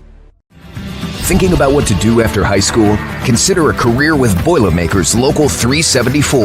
As a Boilermaker apprentice, you'll earn while you learn. We offer excellent wages and benefits, and as part of our no-cost hands-on apprenticeship program, you'll learn from the best in state-of-the-art training centers and on the job. Become a union Boilermaker and get on your way to a great career. Find out more, visit www.local374.org or call 219-845-1000. It's time for the Commissioner's Corner, an exclusive weekly conversation about Indiana high school sports with the Commissioner of the IHSAA, Paul Neidig. Now for an up-to-the-minute report about what's happening in the constantly changing world of high school sports, here's Coach Bob Lovell with Commissioner Paul Neidig. Welcome back, everyone, to our weekly conversation with the Commissioner of the IHSAA, Paul Neidig, and talking about all things IHSAA related. Paul, thanks for being with me. You and your colleagues are very busy. It's that time of year where you're annually in the fall on the road talking with athletic directors and finding out what's going on with the membership. How has that project gone so far? It's gone great. It's really good for us to get out of the office and go to where our schools are at. We were in Plymouth, Indiana, and met with probably about 75 school principals and athletic directors, and had about another 75 at our meeting in Lowell, Indiana. And we kind of go over what's gone on within the association over the past year, and we really talk about everything from student leadership.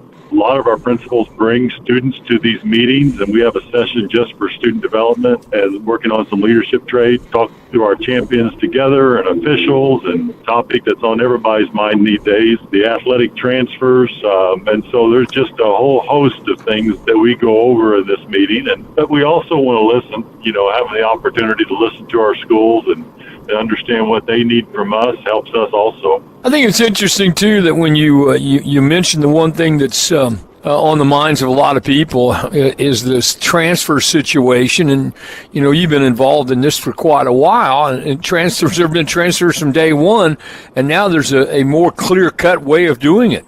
Yeah, there is. I mean, we changed some bylaws last year. But, everybody thinks we've been kind of absent of change. And, since 2012, we've had 32 changes to our transfer rules. And so we've always tried to evolve and adjust, but still protect, students' ability to participate. Our concern is not only students that transfer, 92%, almost 93% receive full eligibility when we do over 3,000 transfers annually. But, we're also worried about the students who may get displaced by somebody transferring for solely athletic reasons. So we have to keep every student in mind, even ones that are not involved in the transfer process. Well, you have transfers, you have NIL, you have this is a challenging time to be involved in high school sports in our state. Things continually change, and we look at the youth sport explosion on the front side of high school participation and understand that that's not about education first. And then I think it's hard-pressed to say that the collegiate atmosphere today is not about education first. I jokingly tell the membership, I can't remember the last time I turned on a broadcast and heard somebody celebrate the graduation rate of their athletes, which tells me that the academic focus has left a lot of universities. The cynic in me would say it's now become what everyone knew it was, but never really talked about it directly, and that it had become a highly commercialized and almost professional type of environment. But that's for another topic. All right, we are at the point in the athletic year. You have 2 weeks until golf. Is that right? Am I reading that right? 2 weeks until girls golf? Yeah, that's right. I mean, they're in their final matches of the regular season, and tournaments will begin in 2 weeks. And, it's amazing how we get to this point every year. Shortly after that, everything else we offer will begin. And I know you and I talked about it earlier, but every sport is really past or almost past the halfway point of their season. It's just amazing how fast that point of the season gets here. Speaking of how fast it goes, we're coming up on week number 4 of the high school football season, so I think that underscores it better than anything. That's exactly right, Coach. We talk about football a little bit every week, and it's amazing that it's what coaches do. It's help student athletes learn through sometimes adversity, but they also have to learn through success. He's the commissioner of the IHSAA. It's Paul Neidig. Commissioner, thanks so much for your time. Have a fantastic week. Be safe on the highways. Thanks, Coach. We'll listen to you on the radio on Friday and Saturday night. Thanks for listening to The Commissioner's Corner with IHSAA Commissioner Paul Neidig and Coach Bob Lovell. And thank you for your continued support of the high schools in your community. Since 1998, customers have enjoyed Chicago dogs, Italian beef, burgers, Polish, and of course the gyros, all from the original George's Gyro Spot in Chesterton. Located at 325 North Calumet Road, George's Gyro Spot prides itself on fast, friendly service at affordable prices. Open 7 days a week, George's Gyro Spot offers dine-in or carry-out. To place an order, call 219-926-5435 or go to georgesgyrospot.com to check out their menu and to place your online order. The original George's Gyro Spot. At Strachan Van Til, we believe grocery shopping should be simple. Now, shopping is easier than ever with our new and improved website. Find what you need fast. Browse your favorite products, add them to your cart, and check out in just a few quick steps. Choose between convenient in-store pickup or let us handle the heavy lifting. From our shelves to your doorstep. Skip the lines, shop your way, and spend more time on what matters most. With our rewards program, enjoy incredible savings and personalized offers every time you shop. Shop online now at strachanvantil.com or download our app today. Hi, I'm Crowd Company's Lantern Man. If you're a contractor, it's my job to make your insurance coverage simple and affordable. Because I know time is money, I'll come to your business. Certificates and bonds are a snap. Wherever you are, whatever business you're in, we've got you covered. As Crowd Company's Lantern Man, I'm your insurance superhero. Crowd Companies, insurance professionals. Highland, Merrillville, and Michigan City. Thinking about what to do after high school? Consider a career with Boilermakers Local 374.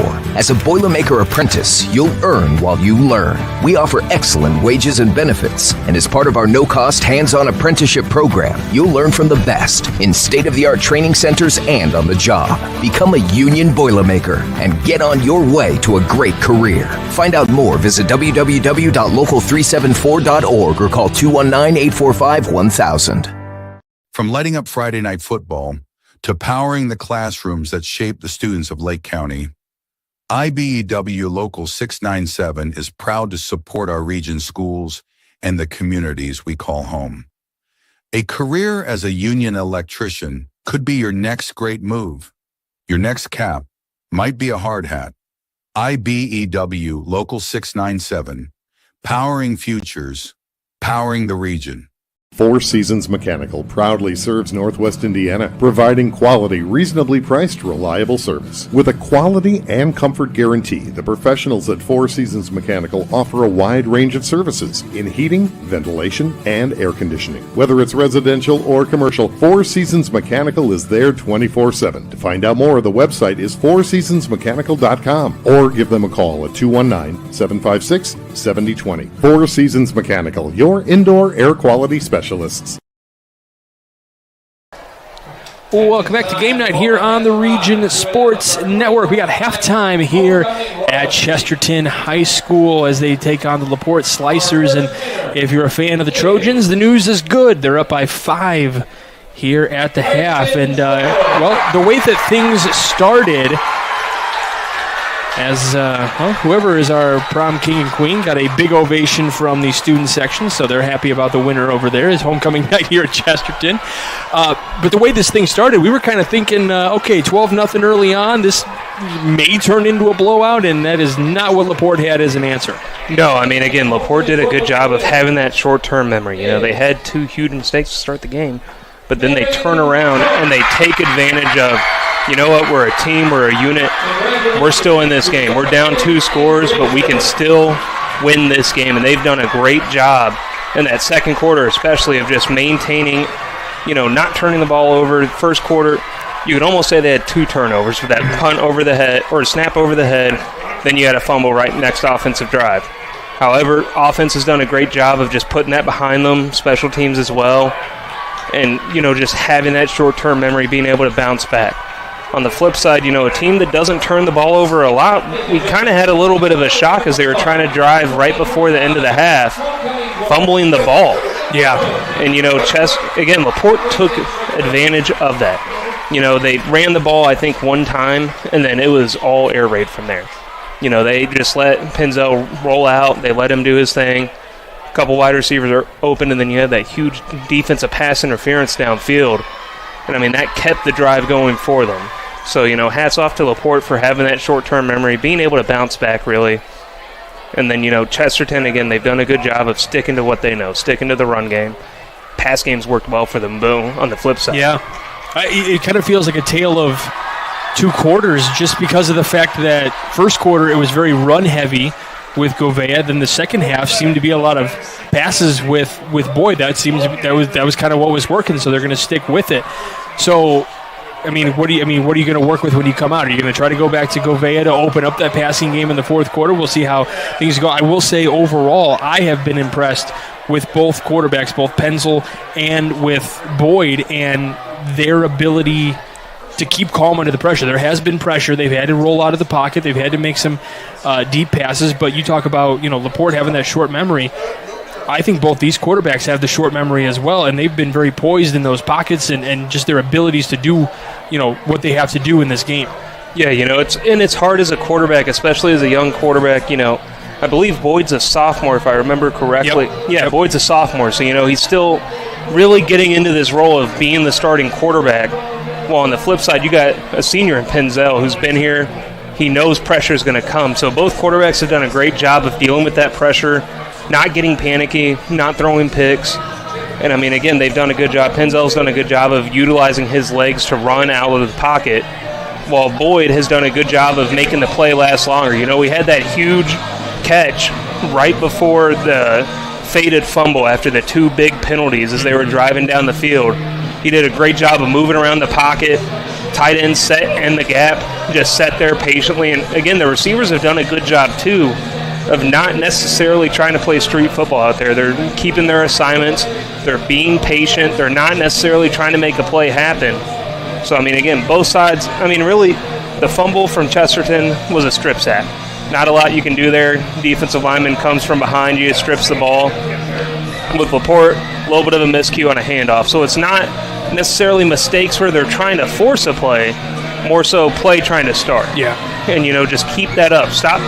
Don't try to force a play and just keep up that momentum for both sides.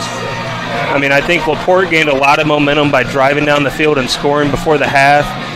Chesterton tried to gain it back by doing a quick throw, see what happens, see if they get in Hail Mary range or if, you know, a big play happens. But Chesterton's now got to come in with that more short-term memory. Correct. Yeah. I mean, before that short pass, your last offensive drive was 2 back-to-back penalties and then a strip sack. And it's very likely that on that, you know, the last play, you're thinking, okay, they have 20 or basically 30 seconds. They could have made a couple of plays if they really wanted. But Coach Peterson also says, you know what, I don't want to take any bad momentum. I don't want to maybe turn the ball over, risk any injuries here these last few seconds. Let's get into the half. We have the 5-point lead. We're going to have the ball coming out. That's the other thing we didn't talk about either. They're going to have the ball coming out to start this second half here. So he knew that, right? So he knows that he's going to start right off the bat, and he's going to have a chance and probably draw up some plays right off the bat to try to get a score and stretch that a little bit. Now, that's the other thing that we haven't really talked about with Chesterton. This could be a 7-point game versus a 5-point game. Not much of a difference, but you never know when those 2 points could come and make a difference. Yeah, I mean, the 2 points can make a big difference, especially because, you know, and you're hoping it doesn't come into that, but yeah, I mean, after having that fumbled snap on the PAT, I like the call to go for 2 because if you get it, now it's like you never missed it. Correct. However, if you miss the 2-point conversion, now it's 12 versus 14 or 13. So, you know, it's almost better to keep that 2-point conversion in your pocket if you need to do it compared to going for it early. However, I feel like we maybe didn't see Chesterton's true 2-point play because every team, you get to that point and you say, hey, these are our plays when we're going for 2. It's not a play they're going to see on film a lot. It's going to be a little bit different. So, you know, Chesterton still could go for 2 and get that score back to where it's, you know, a 7-point lead versus a 5-point lead. However, just for now, keep kicking the extra point if you score. Yeah. Because there's no point in going for it unless you get down in the game. It feels like one of those things where, you know, you have these every coach has those trick plays in their pocket and they can use them at various times. You kind of have to pick and choose, though. Do I really want to throw one of those out here now where there's film on that, or do I want to wait until there's, you know, maybe against a a Valparaiso or something like that, where the competition's a little bit more fierce because of that rivalry, that kind of thing. So, but we talk about 2 points. We could have started the game as a 2-0 game if we didn't have that safety. But we're going to step aside for just a few moments. You are watching Game 9 here on the Region Sports Network, the only game in town. Old Man Winter is just around the corner, and that means temperatures will soon begin to drop. And a region winter is not the time to be left out in the cold. The professionals at Economy Electric Heating and Cooling can tune up that old furnace or install a new unit that can last for years. Your family deserves to stay comfortable this winter, and with 24/7 emergency service, comfort is just a phone call away. Economy Electric Heating and Cooling, 219-923-4441. Or for more info, the website is forajobdoneright.com. Earn while you learn from the best hands in the business. The Bricklayers Allied Craftworkers for Indiana Kentucky Apprenticeship. That's right, this is a paid apprenticeship. I'm getting an education while learning a trade and getting paid for it. The thing that surprised me the most about this apprenticeship program is the respect I have received after the proper time and training. Classes start soon, so apply now. There are training centers throughout Indiana and Kentucky. We are the Bricklayers and Allied Craftworkers for Indiana Kentucky Apprenticeship. The best hands in the business. Calling all current and future homeowners in the Northwest Indiana area. Whether you're buying or selling, Brent Wright is here to make your real estate journey smooth and successful. With years of experience, personalized service, and a deep knowledge of the market, Brent will help you find the perfect place or get the best deal for your property. Call today at 219-406-7195 and take the first step towards your real estate goals. Contact Brent Wright, the right way to buy and sell real estate. When it comes to your money, you deserve more than just numbers on a page. You deserve someone who sees the full picture. Meet Mark Machnick, one of Northwest Indiana's most trusted accounting professionals. Whether you're running a business, planning for retirement, or just trying to make sense of tax season, Mark Machnick, located in Highland, makes it simple, personal, and believe it or not, painless. Contact Mark and his team today at 219-595-5290. Mark Machnick, CPA. Blythe's Team Sports in Valparaiso is a leader in athletics apparel and equipment sales. With in-house production including screen printing, trophies, embroidery, and more, Blythe's can help you to create the perfect look. For more information, visit them online at teamblythes.com. Blythe's Team Sports in Valparaiso, where the athletes shop. Some see a wrestling match. We see a 6-minute lesson in grit.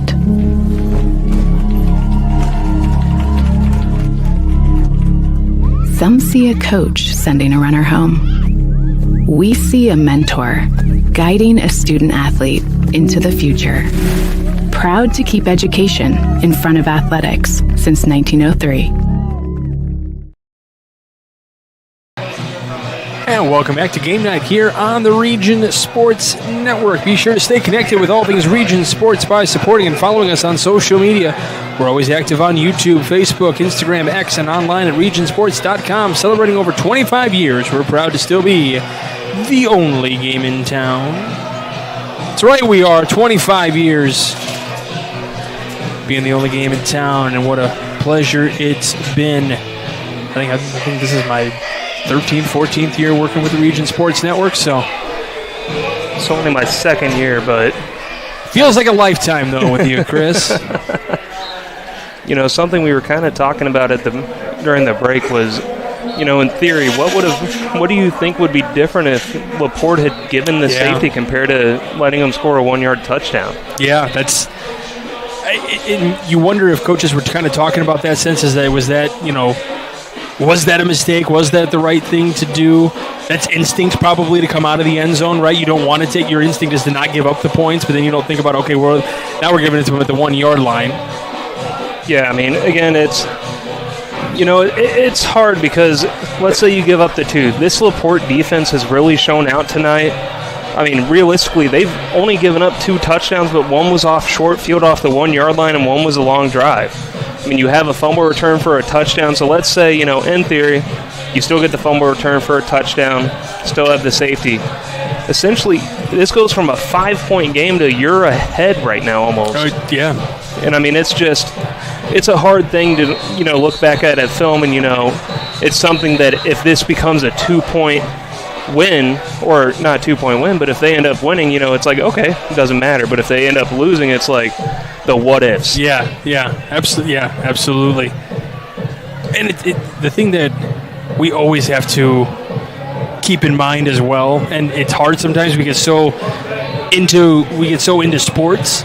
It's one thing, I feel we can criticize professionals all day long. I think you got to remember these kids are high schoolers. They are bound to make mistakes. I mean, that's part of life. I mean, I thank the good Lord every day there were the cell phones weren't around when I was, I hear almost every adult say that. And, you watch those things and those are good learning opportunities. We're going to call it a mistake, but it's a learning opportunity, and that player will never do something like that again. And I'm not saying that particular play, just in general, all around. That's any sport, anything in life, like anything like that. That's the best part of doing this job is we get to call the great action that the high schoolers make on whatever playing surface it is that we're calling, but. We'll call out some of the mistakes, but those are learning opportunities. That's always the best part. Yeah, and it's, as you said, it's easy when you're in the booth. You're being It's like sitting on your couch watching a Bears game. You're a great armchair quarterback. You think you know it all, but at the end of the day, you don't know what's fully going on mentally or what they're being coached on and told to do. Yeah. It could have been a situation, coach told them, hey, if the ball goes over your head, we want you to try to run it out. Vice versa, and again, it's a learning opportunity, and that's the great thing about any sport in general. Everything is a learning opportunity. Any mistake, any miscue, you learn from it, you grow from it. Thankfully, this is week 4 of football. There's a lot of football left to play this season, so you learn from it and you move on. Yeah, 100%. We're just about ready to start the second half, and remember to visit regionsports.com, Facebook/RegionSportsNation, Instagram and Region Sports Network, YouTube for this week's Home Improvement Top 10 presented by Enigenberg Exteriors. You can find them on the web at ebergexteriors.com. That's Berg with a U, by the way, so ebergexteriors.com. I've been to check out that top 10 list, that Enigenberg Home Improvement Top 10 list coming into the week, and I was saying in Region Football wrap-up show, I thought the LaPorte, or the Hobart Brickies had to move into that number 2 spot after Maryville dropped to Crown Point, but I didn't think Maryville deserved to drop too much, and only dropping into that 3 spot. They were up on Portage earlier that I saw on the Strike of Anthill Hometown Scoreboard update. Yeah, and Maryville's a good team. They had a great win against Andrean to start the year.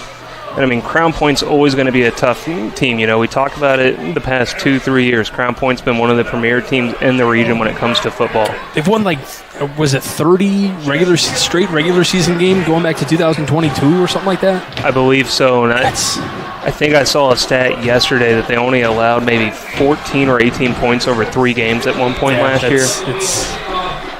It's a buzzsaw over there, and that pun was intended.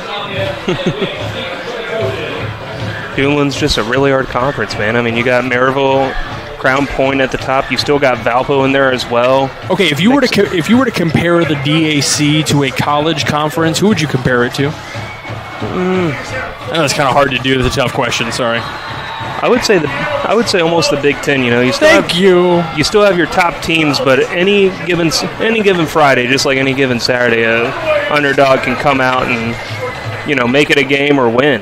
Underway with the second half.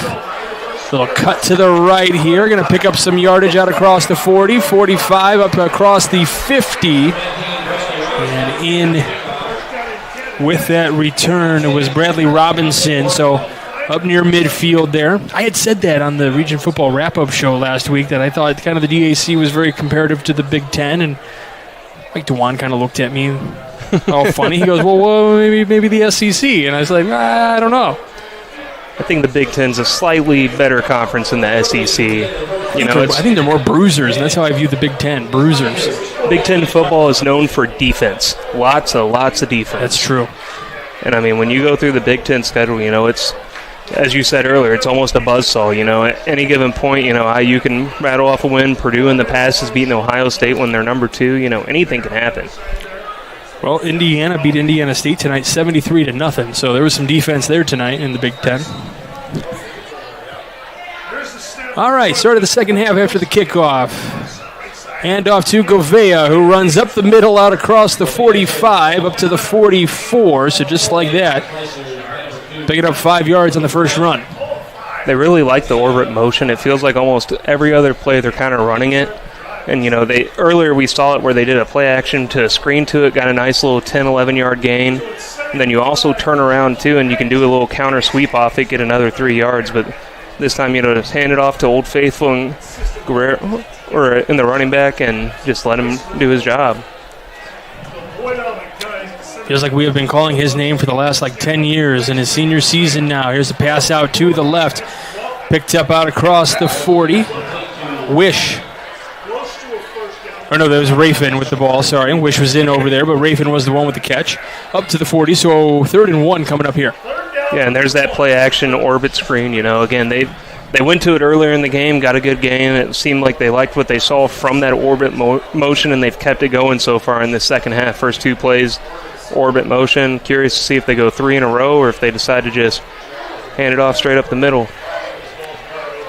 Trips to either side. Govea picks up the first down. The Four Seasons Mechanical first down across the 40 and up to the 37-yard line. What do you mean by orbit? Can you describe that? Yeah, so an orbit screen. So, again, an orbit motion is more so where the wide receiver arcs around the quarterback compared to just running in front of him. If he's just running in front, it's a basic motion.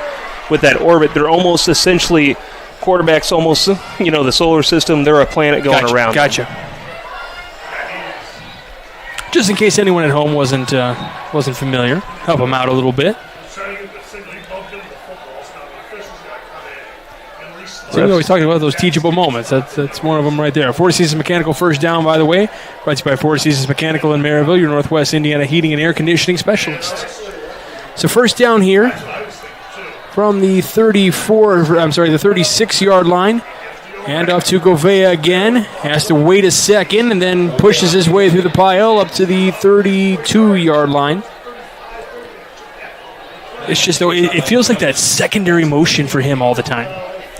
He sees the pile, he waits a second, sees the hole, and then bursts through it. It's almost like when you watched Prime Le'Veon Bell. He never really sprinted right through the hole. He kind of sidestepped, or even Alvin Kamara now, you see it from him sometimes, where he holds on, waits for the gap to open, or waits for a hole to open, and just hits it right away. 3 trips to the right, 1 to the left. Govea across the 30. And he's going to be 2 yards shy of the first down.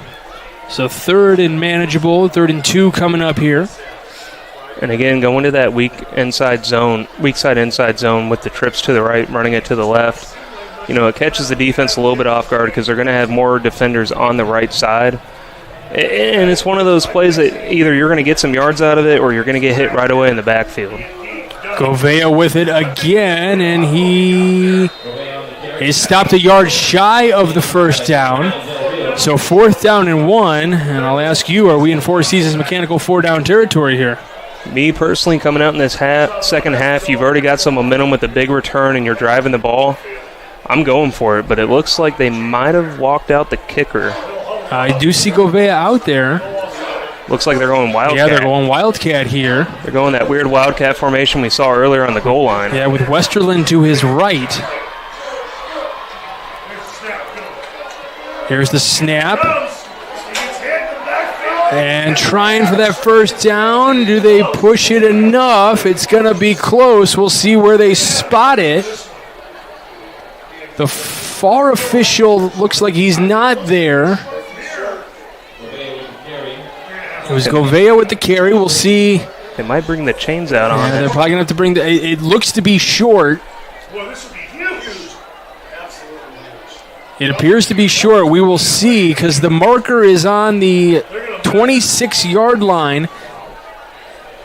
And they are going to...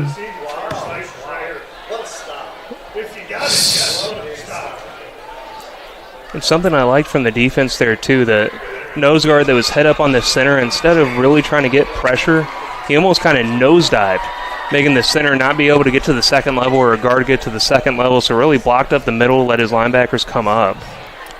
So they are bringing the chains out. So this could be a huge play for LaPorte if they can get this 4th down stop. So he will set the chain down, make sure it goes. Prediction time.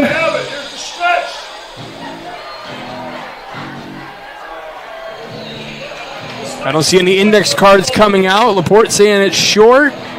They're going to look, and it is short. And that is a huge momentum, just continuation from that first half of driving down the field and scoring. Now you get a huge fourth down stop to open up the second half. I mean, that is huge for LaPorte. Dare I say the big Mo is on the side of LaPorte.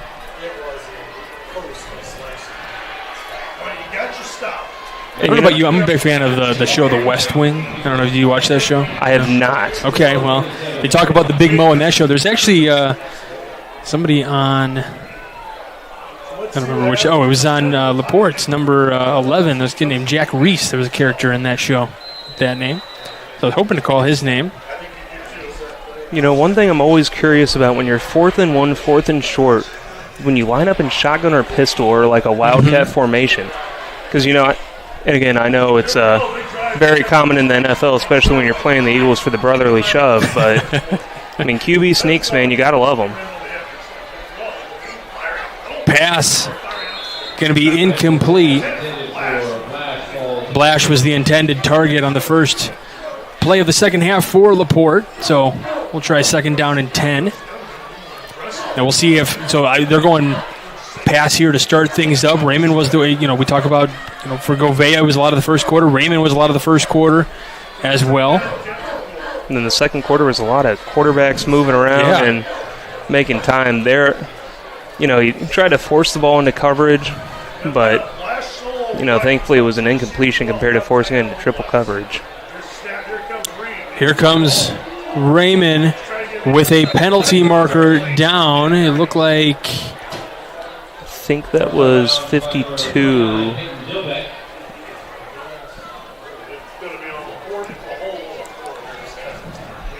Saw a little bit of jersey tugging from the offensive line there, so it's definitely going to make it a 2nd and 20.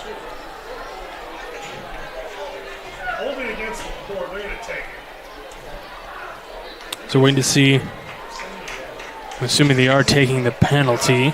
Yeah, in this situation, take the penalty. It's not 3rd and 10 and you got to stop to where you decline it. Then it's 4th and 10. They're punting. So right here, the right call is to accept the penalty, push them back. But earlier we had an instance of LaPorte being backed up and they were able to make a huge first down. We talked about it was 3rd and 19, I think, and they ended up getting 21 or 22 out of it. Yes, they did. Looking to throw out to his left. Pass is intercepted. Intercepted and thrown down at the 35. And again for Chesterton, making noise. Bradley Robinson in with the interception. A little bit of a juggling catch there too, and I mean, great interception. For Pinzel there, he sensed that pressure coming in, and it just unfortunately wasn't able to get the ball to the receiver. I think he might have gotten hit as he was throwing it, so he wasn't able to get as much arm strength behind it as he would have liked. But again, he tried to make a play, and we talked about it. No one had really tried to make a play, not many mistakes from it. Let's see if this LaPorte defense can hold on again, though. So both teams with turnovers here. Govea gets the ball. Ball is loose. Everybody on it around the third, just beyond the 30, and I think it's LaPorte ball. They are saying LaPorte ball. This LaPorte defense has come out to play this second half. Huge fourth down stop. Now you force a fumble on a halfback toss out of the shotgun, and I mean, again, that's not something you see a lot from Govea of just turning the ball over. See a lot of power running from it, and I mean, again, LaPorte capitalizing. I said it maybe 20 seconds before that. Let's see what this LaPorte defense can remake that first drive, and again, they're able to somehow find a way to make a stop. So now LaPorte's offense will head back out there at the 28-yard line. Raymond just to the right of Penzel. 3 receivers to his left, 1 to the right. He's going to get through the pressure before he is hit. 97 in on the tackle. That's Colin Kellogg in on the sack. That'll knock him to the 25-yard line. both these defenses have really come out to play in the second half. And, with Penzel there, it looked like he had a lane to take off. I think he saw a wide receiver downfield and was going to try to get it downfield before contact was made with him. But, he's doing a good job of keeping his eyes downfield and not trying to run right away. But that's just one of those little advantages at senior versus a sophomore maybe, but that time it didn't work out. Again, 3 trips to the left for Penzel, 1 to the right. Handoff to Raymond before he is hit instantly. The first hit for Chesterton looked to be Zane Westerland, but we do have a flag on the play. And again, that's another instance of Raymond getting hit right away in the backfield, and he's trying to break off tackles, but Chesterton does a good job of holding him up and letting some of their teammates come in and help assist get him down to the ground. It's especially hard when you're Raymond, who's 6'3", 210. That is a big running back out there in a high school football team. So, he's just a pure power runner, and he's trying to fight through those tackles. So they call false start on LaPorte. That's we haven't really talked about what the penalties have been doing. The penalties have been biting both teams for sure, no question. Yeah, penalties can always kill a drive. It's just how do you respond to said penalty? And an interception again, and into the end zone for Chesterton, and the light show takes place. And it's a Trojan touchdown. I think it was Lucas Anderson again. I believe it's Lucas Anderson again. Yes. Again, that's 2 defensive touchdowns for him tonight, so that's huge.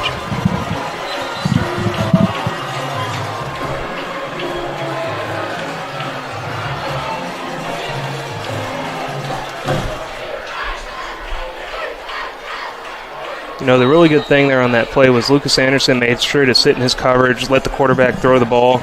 He read the quarterback like a book right there, and it looks like they're going to go for 2 to get those points back. Correction, apologies. It was Caden Kodiker with the interception.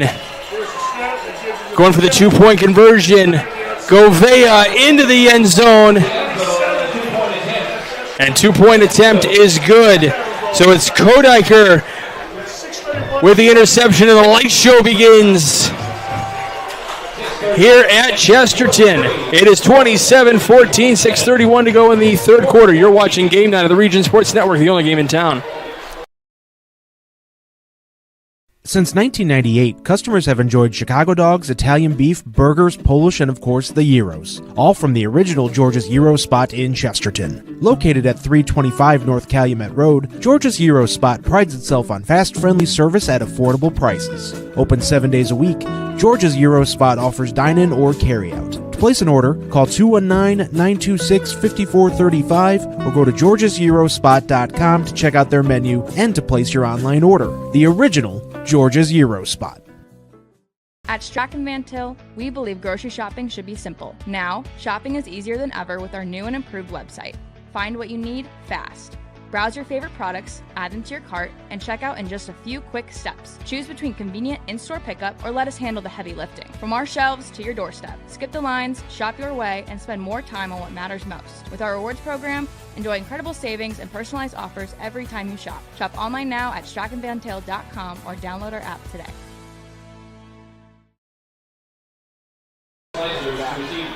Welcome back to Game Night here on the Region Sports Network. This is a Quintel kickoff. This kickoff and all kickoffs are presented by Quintel Incorporated, handling jobs of all sizes throughout the country since 1994.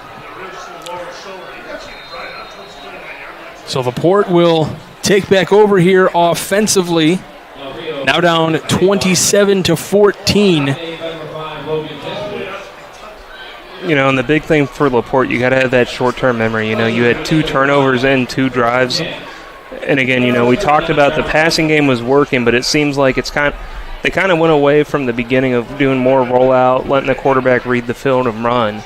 But, again, this Chesterton defense has also done a good job of putting pressure on him immediately, forcing these turnovers. Well, we've seen, mistakes galore that last possession. It was constant back and forth, and who was going to take advantage? Well, it was the Chesterton Trojans off of Kodiker's INT. Raymond takes the snap, and he runs, and taken down at the 40. They're going to say run the clock. I think that was the second time we saw the Wildcat out of LaPorte there, and both times hasn't really gotten many yards out of it. I want to go back to that interception, too. The big thing is, Kodiker is actually a defensive lineman, so he dropped into coverage as a defensive tackle and picked off the ball. So, that's pretty impressive, dropping back from that defensive tackle position. Don't see that very often in high school football, having a lineman drop in coverage. 2nd and 9 here from the 40. Going Wildcat again. Redmond trying to push his way through. He gets hit a first time, and he's taken up to the 43-yard line, but still kind of pushed his way through, but definitely didn't get too much after that initial contact. Yeah, it seems like they're giving Penzel a little bit of a break here. He had those 2 interceptions, giving him a little bit of a break, let him recollect himself, went to the Wildcat with Raymond right away.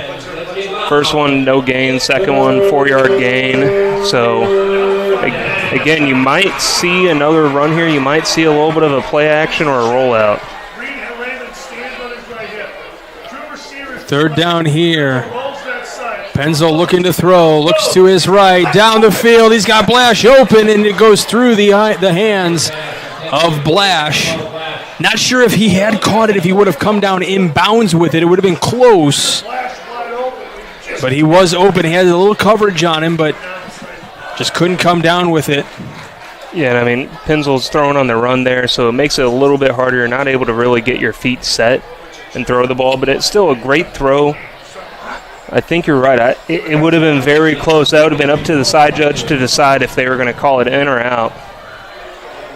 Blash, the sophomore, trying to receive the pass from the senior, but we'll punt it here with 4:56 left to go.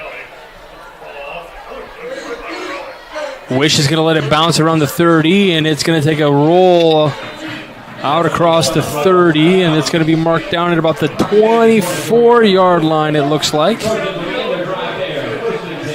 Can I get another exact measurement from you? Is it the 24 and a half, 24 and a third? Or? Well, let's take a look. Let's see where they spot it here. We're going to call it the 28 and 9/10. How about that? We'll go with that. I like it. It's not necessarily the 29 yet, but the tip. Well, it's right there. To cut me off when I start saying, all right, it's 9 and 11/10. All right. Handoff to Govea. Out across the 25 before he is met. Now, would he benefit more right now? He seems to be doing a lot of up the middle, and I feel like he's had the most success turning to the outsides. How does that get set up as a running back? Do you run inside and then eventually move to the outside, and everyone anticipating the middle? Or do you start outside, go inside? How does that? How do you want to play that as a running back? So it just depends, with the inside run, if you feel like there's a gap there, you got to keep going. In the same breath, though, you've got to be careful with bouncing it outside, because sometimes when you bounce it outside, there's a linebacker waiting for you right there. Govea tries to run back inside again. He was met there defensively by Lucas Del Rio.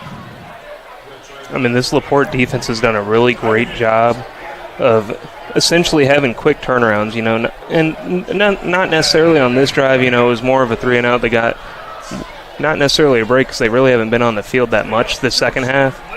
But, they've done a good job of holding their ground and not letting Chesterton have these big plays.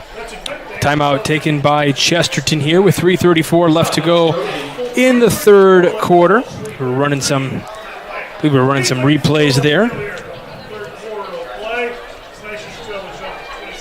Michael Brander, Chris Figg along with you. Joey Heinrich running the production, doing a heck of a job over there. Not easy to make us sound good, but he's doing a good job over there. Thomas Marsh working the camera right in front of us over here.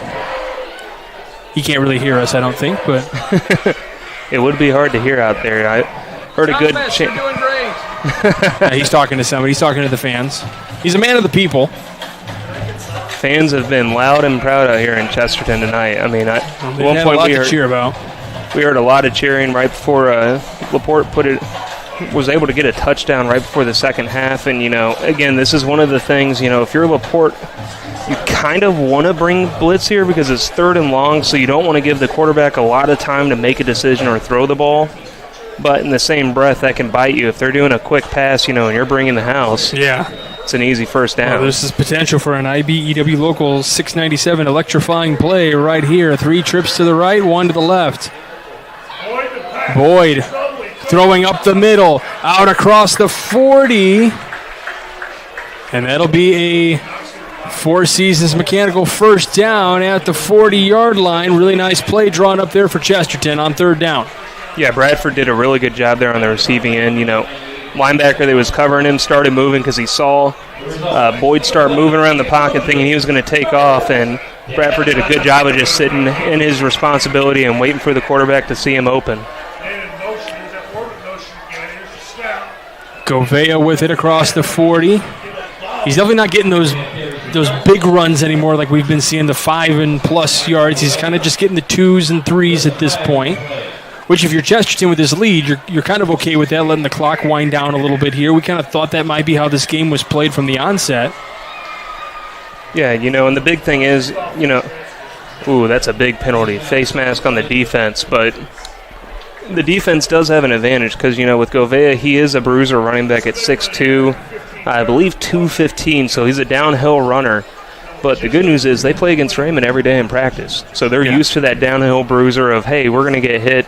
Because usually you see in games where a team's not used to that running back, get worn down over time, stop getting hit. I mean, eventually those hits build up, but with this defense, they're able to see that almost every day in practice or have been very familiar with it.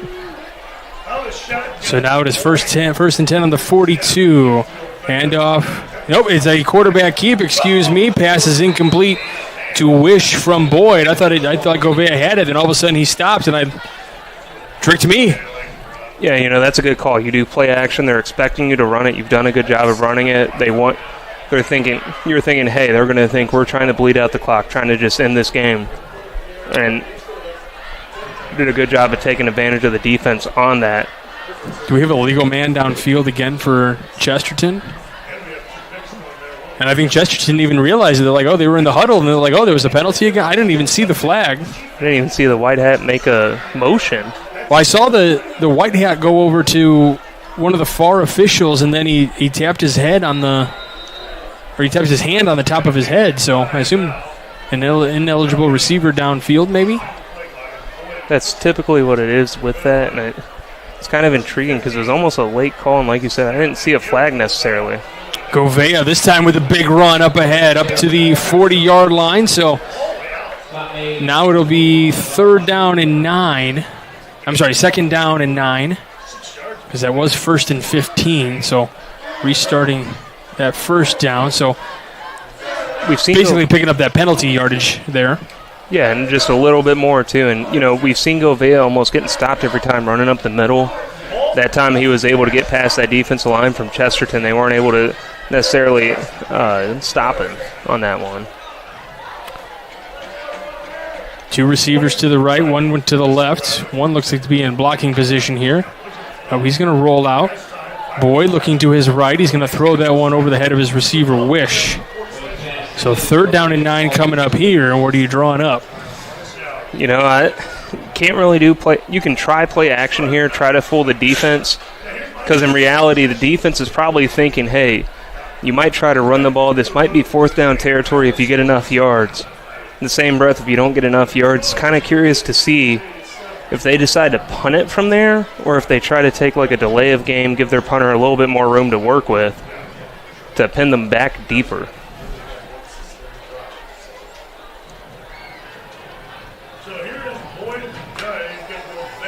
Check out the IBEW Local 697 electrifying plays from this week's football action. Visit regionsports.com, Facebook/Region Sports Nation, or on Instagram. Passes incomplete. The electrifying play is presented by IBEW Local 697, the electrical professionals. So the third down play does not work, so it'll be fourth down here, so no Four Seasons Mechanical first down for the Trojans on that play. Four Seasons Mechanical, by the way, visit them on the web at fourseasonsmechanical.com. You know, I really like that play call. It's a quick out route to the receiver, hoping he can fight for more yards, but in reality, it also gives you the chance to go for it on fourth down if you want to as well. Punt is up. Takes a bounce and kind of bounces back towards Chesterton, but it stops at the 15. So that is where LaPorte will take over. They'll have quite a bit of field to work with here. Yeah, not as bad of a bounce as we saw earlier. Yeah. But, I mean, again, it's one of those things that, you know, it's the right call. You're 4th and 10. You don't want to give them great field position. Try to pin them a little bit deeper in their own territory, starting from their 15 now. So, again, it's going to be a long drive for LaPorte. But, again, you just got to stick with the run game. Get Raymond on the outside. It seems like his best runs have been when he bounces to the outside or starts running to the outside immediately. And try to limit the mistakes here. No penalties on the drive either. Raymond with the Wildcat keep, and he goes down at the 12-yard line, so it's a loss of 3. And that's kind of just been the task or the tale for LaPorte is starting basically, you know, they get behind the sticks right away. Yeah, and I mean, Raymond had a hole there for just a split second, but the defensive lineman did a good job of not necessarily giving him a full gap. It looked like he slipped there trying to hit the hole maybe, but even if he did, the defensive lineman would have had a paw out right away to wrap him up. So 2nd and 13 from the 12-yard line. One receiver out to the left, and we've got a timeout taken by LaPorte. They're going to try to draw something up here to try to, I would guess, probably trying to draw something up to get this yardage right back. Yeah, definitely drawing something up. You don't necessarily have to go for it here because it is still 2nd down and you still have an extra down to work with. Yeah, make it 3rd and manageable. Yeah, you definitely want to make it 3rd and manageable. Again, this is one of those things you don't necessarily want to go with shot play right away. You don't want to try to go for the big play. You want to make it manageable because when you go for the big play, and especially with the not necessarily mental mistakes, but the mistakes that have been made the second half with the 2 picks, one being for a touchdown, one being a huge momentum shift as they got the momentum shift. It's one of those things that you just want to make it 3rd and manageable. Put your quarterback in a comfortable situation where he doesn't have to put a cape on and be Superman out there. So would your goal be about the 20, try to make it 3rd and 5 about?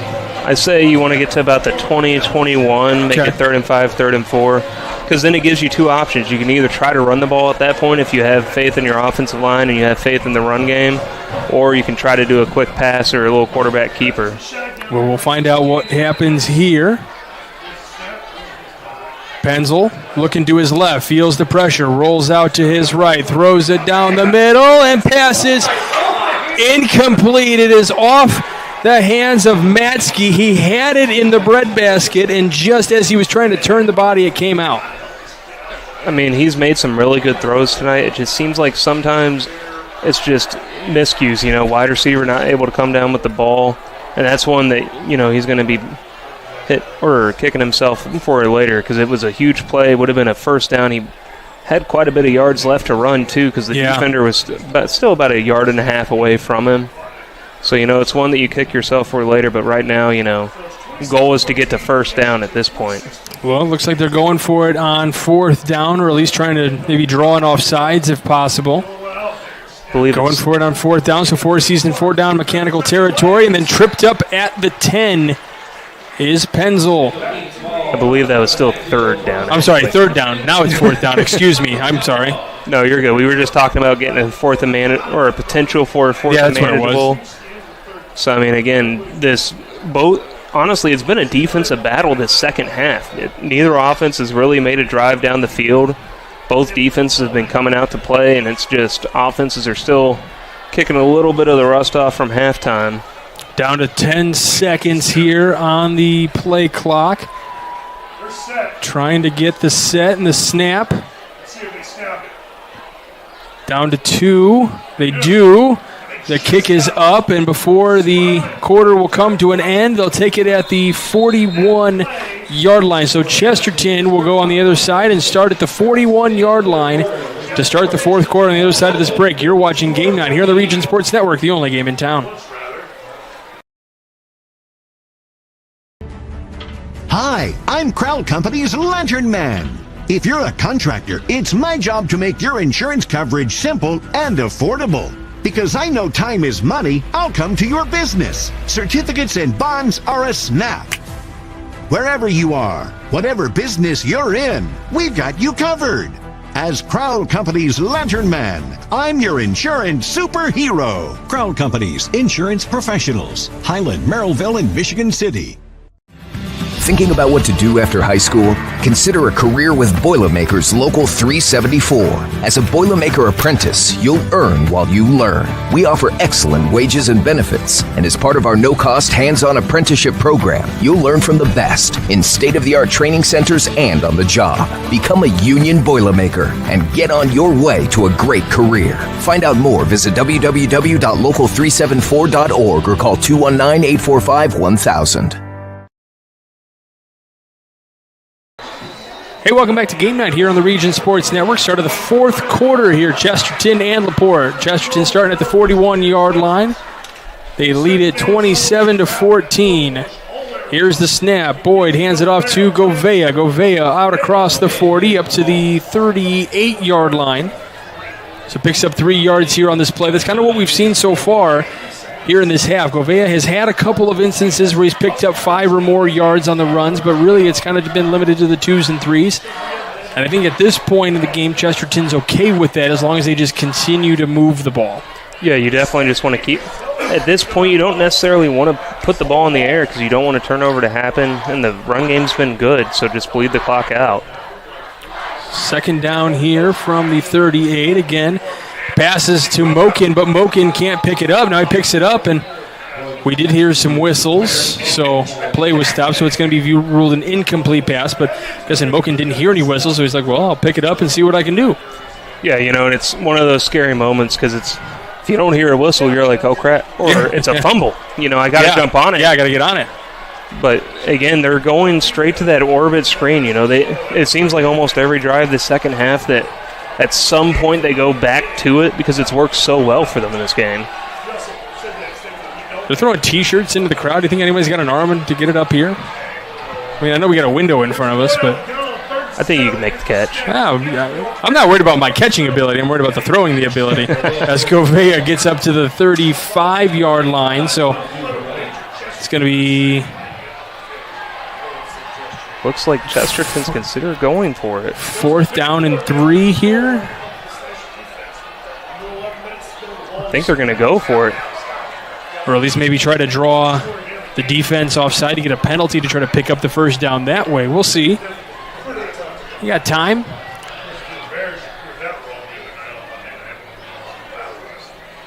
Game clock at 40. Play clock down to 7. And timeout by Chesterton here with 10:31 to go. Yeah, they were kind of milking that down just to see if they can get any penalty called in their favor. I'm still not necessarily seeing Boyd go into the sideline on this timeout. They still got him in the huddle. So I'm wondering if they saw something they liked from that defense the way they lined up, thinking they can get it. It's kind of a gutsy call right here because if you go for it and you get it, obviously it gives you more time to just run the clock down. But if you don't get it again, it's still a momentum shift. It's still a 2-score game, so it's not necessarily out of hand yet. LaPorte can still come out with a win tonight, but it's just it's a risky call here. I don't necessarily not like it because if you get it, you go home a hero. Well, and, we talked about, obviously the early play, the start of the game and in the end zone safety versus touchdown kind of thing. But really for Chesterton, it's their defense that has the 2 defensive touchdowns today on the fumble recovery and then the pick 6. You take those out of the equation. If you don't get those situations and you're just left with your offense, we're looking at a tie game, maybe Chesterton or LaPorte leading in this game. Don't know what would have happened if we didn't have the fumble recovery and the INT. And they are going to go for it. Empty backfield, too. So 4th down. Low snap, throw to the right, and it's Rafin over up the middle, and he's going to find his way into the end zone for the touchdown and start the light show. That was a great play call. Both the DBs followed the man running the out route. Rafin was wide open. No one near him. He was able to almost waltz into the end zone. Right up the middle. Perfect play call from Coach Peterson and the Trojans offense. And we'll see the extra point attempt here to make this potentially a 20-point game. We will await the kick from Redmond. Kick is up, and it is good. So it is a 34-14 ball game, 10:24 to go in this one. You're watching Game Night here on the Region Sports Network, the only game in town. From lighting up Friday night football to powering the classrooms that shape the students of Lake County, IBEW Local 697 is proud to support our region schools and the communities we call home. A career as a union electrician could be your next great move. Your next cap might be a hard hat. IBEW Local 697, powering futures, powering the region. Four Seasons Mechanical proudly serves Northwest Indiana, providing quality, reasonably priced, reliable service. With a quality and comfort guarantee, the professionals at Four Seasons Mechanical offer a wide range of services in heating, ventilation, and air conditioning. Whether it's residential or commercial, Four Seasons Mechanical is there 24/7. To find out more, the website is fourseasonsmechanical.com or give them a call at 219-756-7020. Four Seasons Mechanical, your indoor air quality specialists. Welcome back to Game Night here on the Region Sports Network. This Quintel Kickoff and all kickoffs are presented by Quintel Incorporated, specializing in the reconditioning, repair, and remanufacturing of heat exchangers. Chesterton roll in the student section. They're having a good time. I know our cameras don't show it right now, but they are having a good old time. They got their hands in the air. Yeah, this student section is fully in this game, and again, when you get the crowd in the game, it makes it a little bit harder for the opposing team. So the kick is away, it was low, and now picking this one up and getting stuffed a little shy of the 30. You know, a lot of times when we do, you know, the Region Football Weekly, Region Football Wrap-Up, or the RSN Zone, a lot of times we end up talking about some of the best atmospheres in Northwest Indiana to go watch a football game. And you know, obviously the obvious ones are places like, you know, Hobart or something like that. But I'm telling you what, if you've never been out here for a Chesterton game, you got to check it out here in Chesterton, because this fan base is always behind their team. It is rocking right now. It is for sure. And you know, another great one is actually Michigan City too. Because they're in the middle of the city, not near the high school. Correct. A lot of people come out for those always games. Love going to Ames Field. Redmond on the Wildcat again, fakes to his left, now runs to his right, picks up a big first down. He's still staying in bounds out across the 50 and is taken down at the 43-yard line. That's a big pickup for Raymond. His long this year is 91, so he wasn't close to that, but certainly would have enjoyed another long run just like that.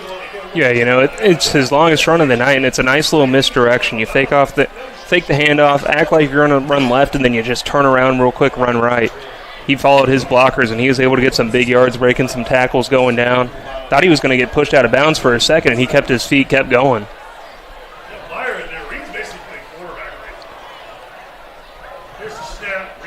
Raymond going to try the same thing again. He's going to cut back a little bit. This time Chesterton is not fooled, and he's going to lose yardage after that Four Seasons Mechanical first down.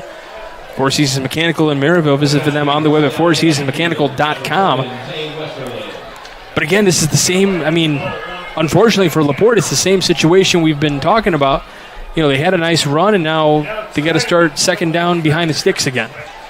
Yeah, and that's the hard thing when you commit to the run game. You know, if you get behind the sticks, makes it a lot longer of a down. Because, again, when you got a guy that's averaging 7 yards a carry in the season, you know, you think, okay, we can easily get it first down off 2 runs.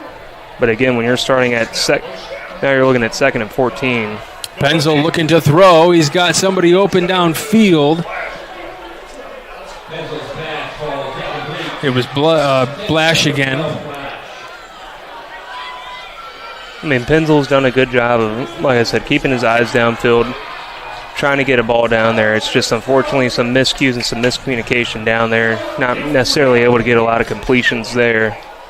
But, you know, it was the right call because run game, obviously, you got stuff. You don't want to risk it again because they're going to think, okay, we're going to blitz because we know they're going to run it again. So you're hoping that you catch them in that blitz. So 3rd and 14 here. 8:48 to go. Penzel scrolling to his left and now taken down at the 40. Teammates helping him out. So technically he picks up quite a bit of yardage, but from the original line of scrimmage, he only picked up 3. So 4th down. So he's 4th down and 7 at this point, and this is Four Seasons Mechanical 4-down territory for LaPorte because they're down. For sure, and I mean, when you're down 2 scores in the 4th quarter, almost every 4th down you feel like it's a go-for-it opportunity no matter how far it is. And again, your defense has done a good job this second half. They've only given up 1 score. So it's just keeping that mindset. Shotgun. Penzel looking to his right. He's got a receiver open and right down to the 1st down marker. And they're giving him the Ferguson, and they are giving the 1st down. Ferguson, we had mentioned 26 yards on the year. That was the only touchdown that Penzel had thrown coming into tonight was to Ferguson, so now he connects there, I believe for the first time tonight. For sure, and you know, the big thing is these quick intermediate passes have worked really well for LaPorte. And it feels like at times they're trying to go for that big play. They're trying to fight their way back in and get that momentum back. But sometimes it's better to nickel and dime down the field. Yeah, the only problem is that it eats a lot of the clock. Penzel down the field, looking for a receiver, trying for the same thing. No flag on the play. Again, it was intended for Ferguson all the way down there. Yeah, and Penzel got hit as he made that throw, so heck of a throw for getting hit right away. And that's almost one of those balls you're hoping the ref's going to throw a flag for PI. DB did a good job of turning his head at the last second, make sure that he's looking at the ball and not just playing the receiver the whole way. He was able to get turned around to prevent that PI. Looks like Chesterton's almost been going cover two man this whole drive. 2nd down here, looking to throw again. Now tucks and runs. And he gets tackled right around the neck. He's going to get tackled down at the 31. Got no laundry on the field at this point. Good run by Penzel. Everyone was covered downfield again. They're almost in a cover 2. They're almost in the man zone coverage there because you see man on the wide receivers, but then you also see 2 linebackers or a linebacker and a safety dropping into a zone coverage. So they're not necessarily going full out man, but they're not going a full out zone. It's almost a hybrid look. So, it's the right call, especially when you got a quarterback like Penzel that's able to run the ball, because then you at least have guys that are almost a spy, essentially, especially when all the receivers are going to the left like that. Penzel looking to throw. He's got no one, so he tucks and runs again out across the 30. And he's taken down at the, they mark it at the 27. So this makes it 4th down and manageable. Obviously, you're in Four Seasons Mechanical 4-down territory, but this one feels a lot more manageable than what they've had in the past. Yeah, I mean, most of their 4th downs have been 4th and 5 or longer, and I mean, this seems a lot more manageable. It's a 4th and medium, and again, Penzel did the right thing there. They're in man coverage. You got a wide open run lane. Take it. You're able to get another 6 yards out of it. So now at this point, is Chesterton going to bring the house again like they did on the last 4th down, or are they going to drop into coverage? They bring 4. Pass to the left. Pass is just off the hands of Blash yet again. It almost feels like, on occasion, it feels like he's making the hit, but he's also maybe is he turning his head a little too soon, like making that turn to before he actually makes the catch? I think he is, because it's almost like he was he saw the ball coming, didn't really see anyone in front of him, so he's like, I'm about to make a big play. You know, I'm going to be able to get some yards after the catch. And sometimes, you lose focus on the ball doing that, and then it leads to these drops. It leads to incompletions. So that one just kind of had that feeling of, I know I'm going to have room. As soon as I catch this, I have room to run to my left. I'm going to make this turn. So, yeah, maybe he was thinking about that turn a little too quickly. Again, all learning experiences when you're out here. And, I mean, that's a sophomore playing varsity minutes. And, that's awesome for a sophomore to get out there, especially working with a core that's kind of senior heavy. So you're getting your chance to be the leader here, in the future for sure. Yeah, I mean, getting that experience as a sophomore in a senior-heavy offense, it's huge because going into next year now, you're the guy they turn to when there's miscues, when there's issues. You've had a year under your belt of varsity experience. It's one of those things that's a big benefit for him. And this is all sophomores when you get that chance, because now when you're the senior and you see the sophomores doing the same thing you did when you were a sophomore, that you can come out and say, hey, this is, I've been there, kid. Looking for the deep pass down the field. Pass is juggled and incomplete. Rafin was looking for the home run. I think Rafin did the same thing as Blash there. He saw open field ahead of him. He was like, oh, I'm about to score. There's no one in front of me. DB is still about a yard back. Fumbled the catch. Almost led to an interception. So, I mean, again, it's one of those things. It's either going to lead to a drop, interception, or sometimes you get lucky and you're able to make that circus catch and make a touchdown out of it. That would have been certainly impressive. Talk about those IBEW plays, electrifying plays of the game. That would have been one of them for sure if that had stayed in the hands of Raven. But great coverage there by LaPorte defense. Again, looking for the pass. And this one going to be, is it intercepted? It is. I think he caught it with one hand. He caught it falling back. That is an incredible interception. He jumped the route. I believe that was number 32. I think that was Jack Bornelli. Bornelli, right. Yeah. There we go. That is a little momentum shift for LaPorte here. It's a heck of a play, but now you've got to drive down the field and score fast. And did we have a replay of that, Joey? Did we show it already? Get that one up there. Show that one before the play. But we can wait till after this play potentially. See that play again. Penzel steps back, looking to throw up the middle. Pass is incomplete. Again, intended for Mazer there. We have that replay queued up there, Joey. Here we go. Let's just make sure we got that right number, if you can see that.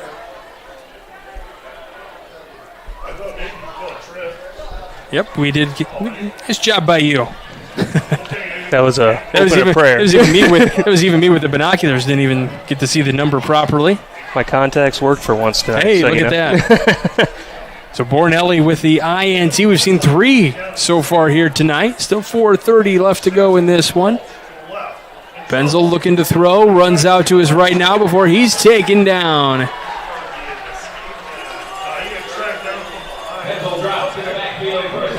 I think that might have been Kodiker again. That one does look like number 8. That looks like Lucas Anderson. Yeah, these 8s and 9s are looking too similar here, but I believe that was Lucas Anderson with that tackle for loss. Good play there by Anderson, making sure to wrap up the quarterback. It looked like Penzel was going to have a lane to the right side of the field, and he did. Again, Anderson did a good job of wrapping him up, making sure he wasn't going to get any more yards out of it. I'm sure there's some fans that are watching that are like, have you guys done see that? Sometimes numbers are hard. Sometimes numbers are hard. 3rd and 14 coming up here. 3:45 to go in this one. Penzel at the 50 looking to go. Ball is loose. It goes out of bounds. What a stop, though, for Chesterton. And I do believe that it was a free rusher off the edge. So, I mean, again, that was, I believe it was Logan Laverne's, but it could be Leveren's, maybe. No, that's a freshman.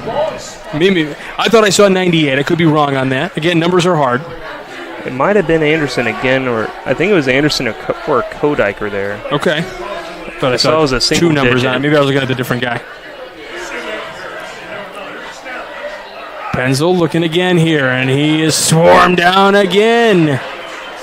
It's Chesterton defense coming in. Making two big plays back-to-back. You had an almost strip sack, and then you have a huge sack. I know Christian Moore was in there on that one. It looked like number 90 in there.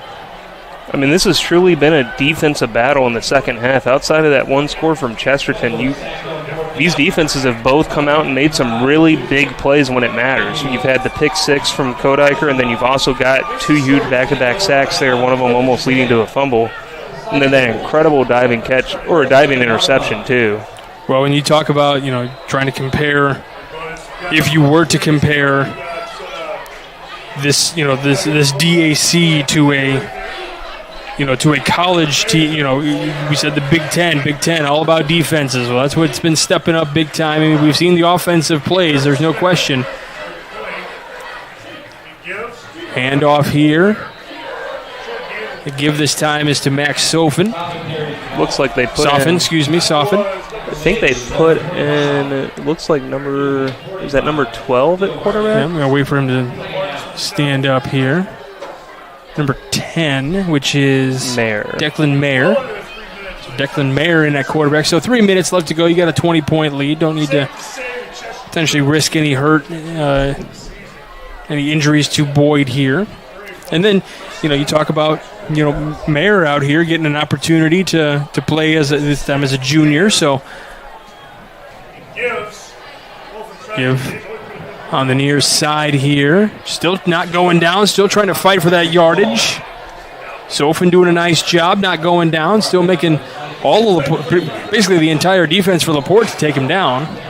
It looks like LaPorte's going to burn a timeout here. I think that's their first timeout of the half, if I'm not mistaken. But they're going to try to slow this down and get the ball back to give their offense a chance again.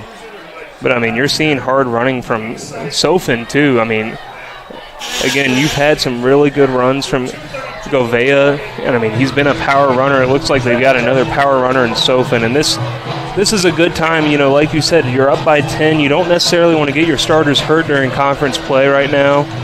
So it's a good call to put in some younger guys, get some more experience for them, or even just the backups, because at the end of the day, anything can happen during the season. You never know when you're going to have to step up. Yeah, never know when your number is going to be called. Don't forget, at the end of this one, we got 3 awards we're handing out. We got that Crowell Company's Lantern Man Superhero of the Game. They are proud to recognize the superheroes on the gridiron. We've got the Boilermakers Local 374 Blue Collar Player of the Game. Learn about apprenticeship programs and more at local374.org. And then, of course, we've got the Proud Union Home Play of the Game, brought to you by Iron Workers Local 395. For more information on the apprenticeship program, check them out at ironworkers395.com. Definitely need people in the trades, no question about that. Sofen running out across the 35, so maybe lost a yard on that one, but and still running the ball, so the clock continues to wind down. I'm curious to see. I think that they should punt it here, but they might decide to do what they did earlier, where you run the clock down to like 1 second left on the play clock, and then you take a timeout. Burn more time than you're able to punt the ball away. You could also take the delay of game penalty too, but probably would rather see them burn the timeout.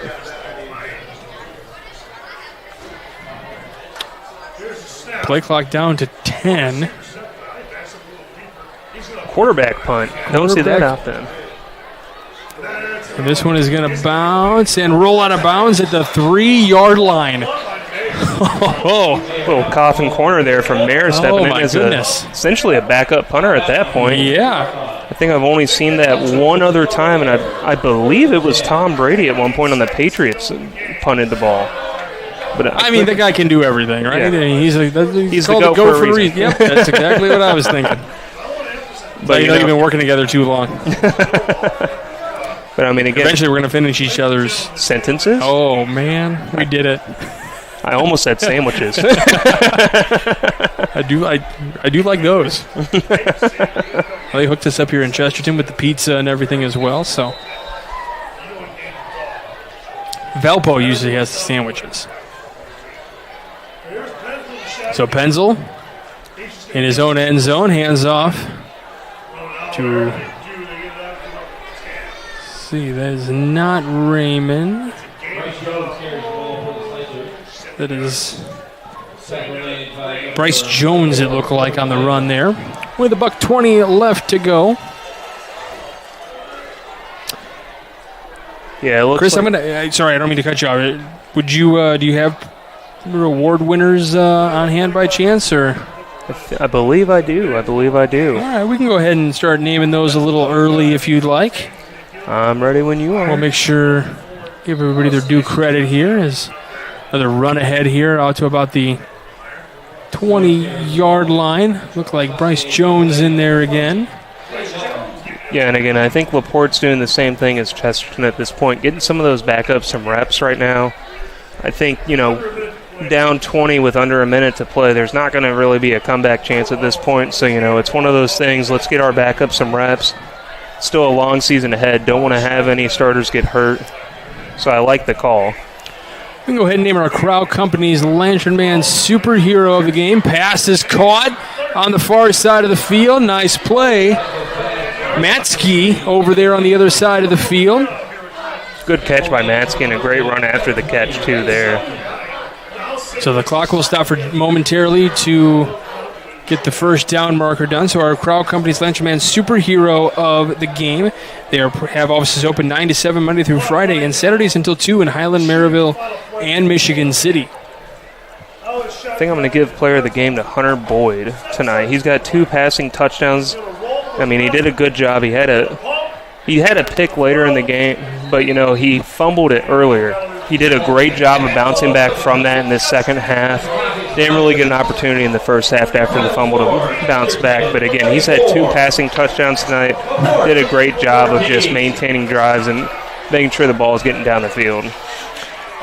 So Hunter Boyd, your Crow Company's Lantern Man superhero of the game, helping Chesterton bounce back to get this victory here tonight, 34-14, and get their first conference win here of the season. Always a big pickup when you can get that, and it was kind of held, or at the helm of the sophomore Hunter Boyd here tonight. Let's take a look at our Boilermakers Local 374 Blue Collar player of the game. Earn while you learn with Boilermakers Local 374. I think I'm going to give that to Govea tonight. He's done a great job of just, again, I think he had 1 fumble off a halfback toss after he got hit, but, he did a great job of maintaining that 3-4 yards of carry. Every time he touched the ball, it took multiple LaPorte players to bring him down.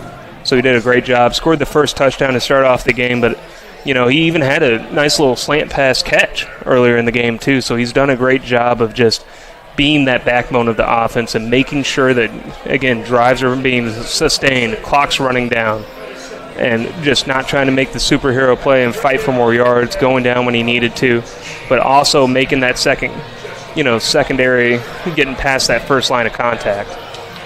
So that is your Boilermakers Local 374 Blue Collar player of the game. Now the Proud Union Home play of the game, brought to you by Iron Workers Local 395. To find out how you can become a union iron worker, visit ironworkers395.com.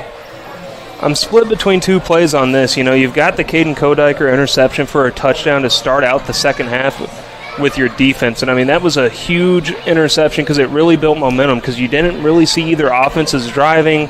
Both defenses were playing good. They had an interception before that, but it felt like that Kodiker interception for a touchdown was really that full momentum shift in the second half that put the LaPorte offense on notice, as well as it also gave Chesterton that breather, but also that Rayfin 30-yard, I believe it was a 30-yard receiving touchdown. That was essentially the final nail in the coffin to help them go up 20 points compared to, just staying at a 2-score game. So it made it a 3-score game. So, both plays, I think, could really go for play of the game. I'm going to let you decide on that one. You know what? We can go on this one. It's fine. We can go multiple winners on that, so I like it. So the Kodiker interception, and again, the Lewis Rayfin touchdown from the pass up the middle for about 30-ish yards, we'll call it. Really nice play that was set up there. As you said, kind of put that nail in the coffin to an extent by just extending that lead the way that they did. Our executive producer is Chris Ramirez, our operations manager, Rich Castillo, our sales manager, Heather Ames, and then our coordinating producer, Zach Miller, and our sports director, Mike DeWine. Your broadcast crew tonight, myself, Michael Brenner, along with Chris Figg. Nice job, sir. Joey Heinrich doing the production. Always a great job. Pleasure to be with you, Joey. And then Thomas Marsh doing a great job on camera tonight. Again, always a pleasure to be with you guys. Wouldn't want to be with anybody else here on a Friday evening here at Chesterton. Big thanks to coaches Austin Eaple and Mark Peterson from LaPorte and Chesterton, respectively, and, of course, the athletic directors from LaPorte and Chesterton, Steve Santana and Jeff Hamstra. And, of course, you, the viewers, on Facebook, YouTube, and regionsports.com, and the IHSAA Champions Network. Without you all, we wouldn't be able to do what we do. So thank you very much. That'll do it here from Chesterton. They get the win over LaPorte tonight on homecoming night.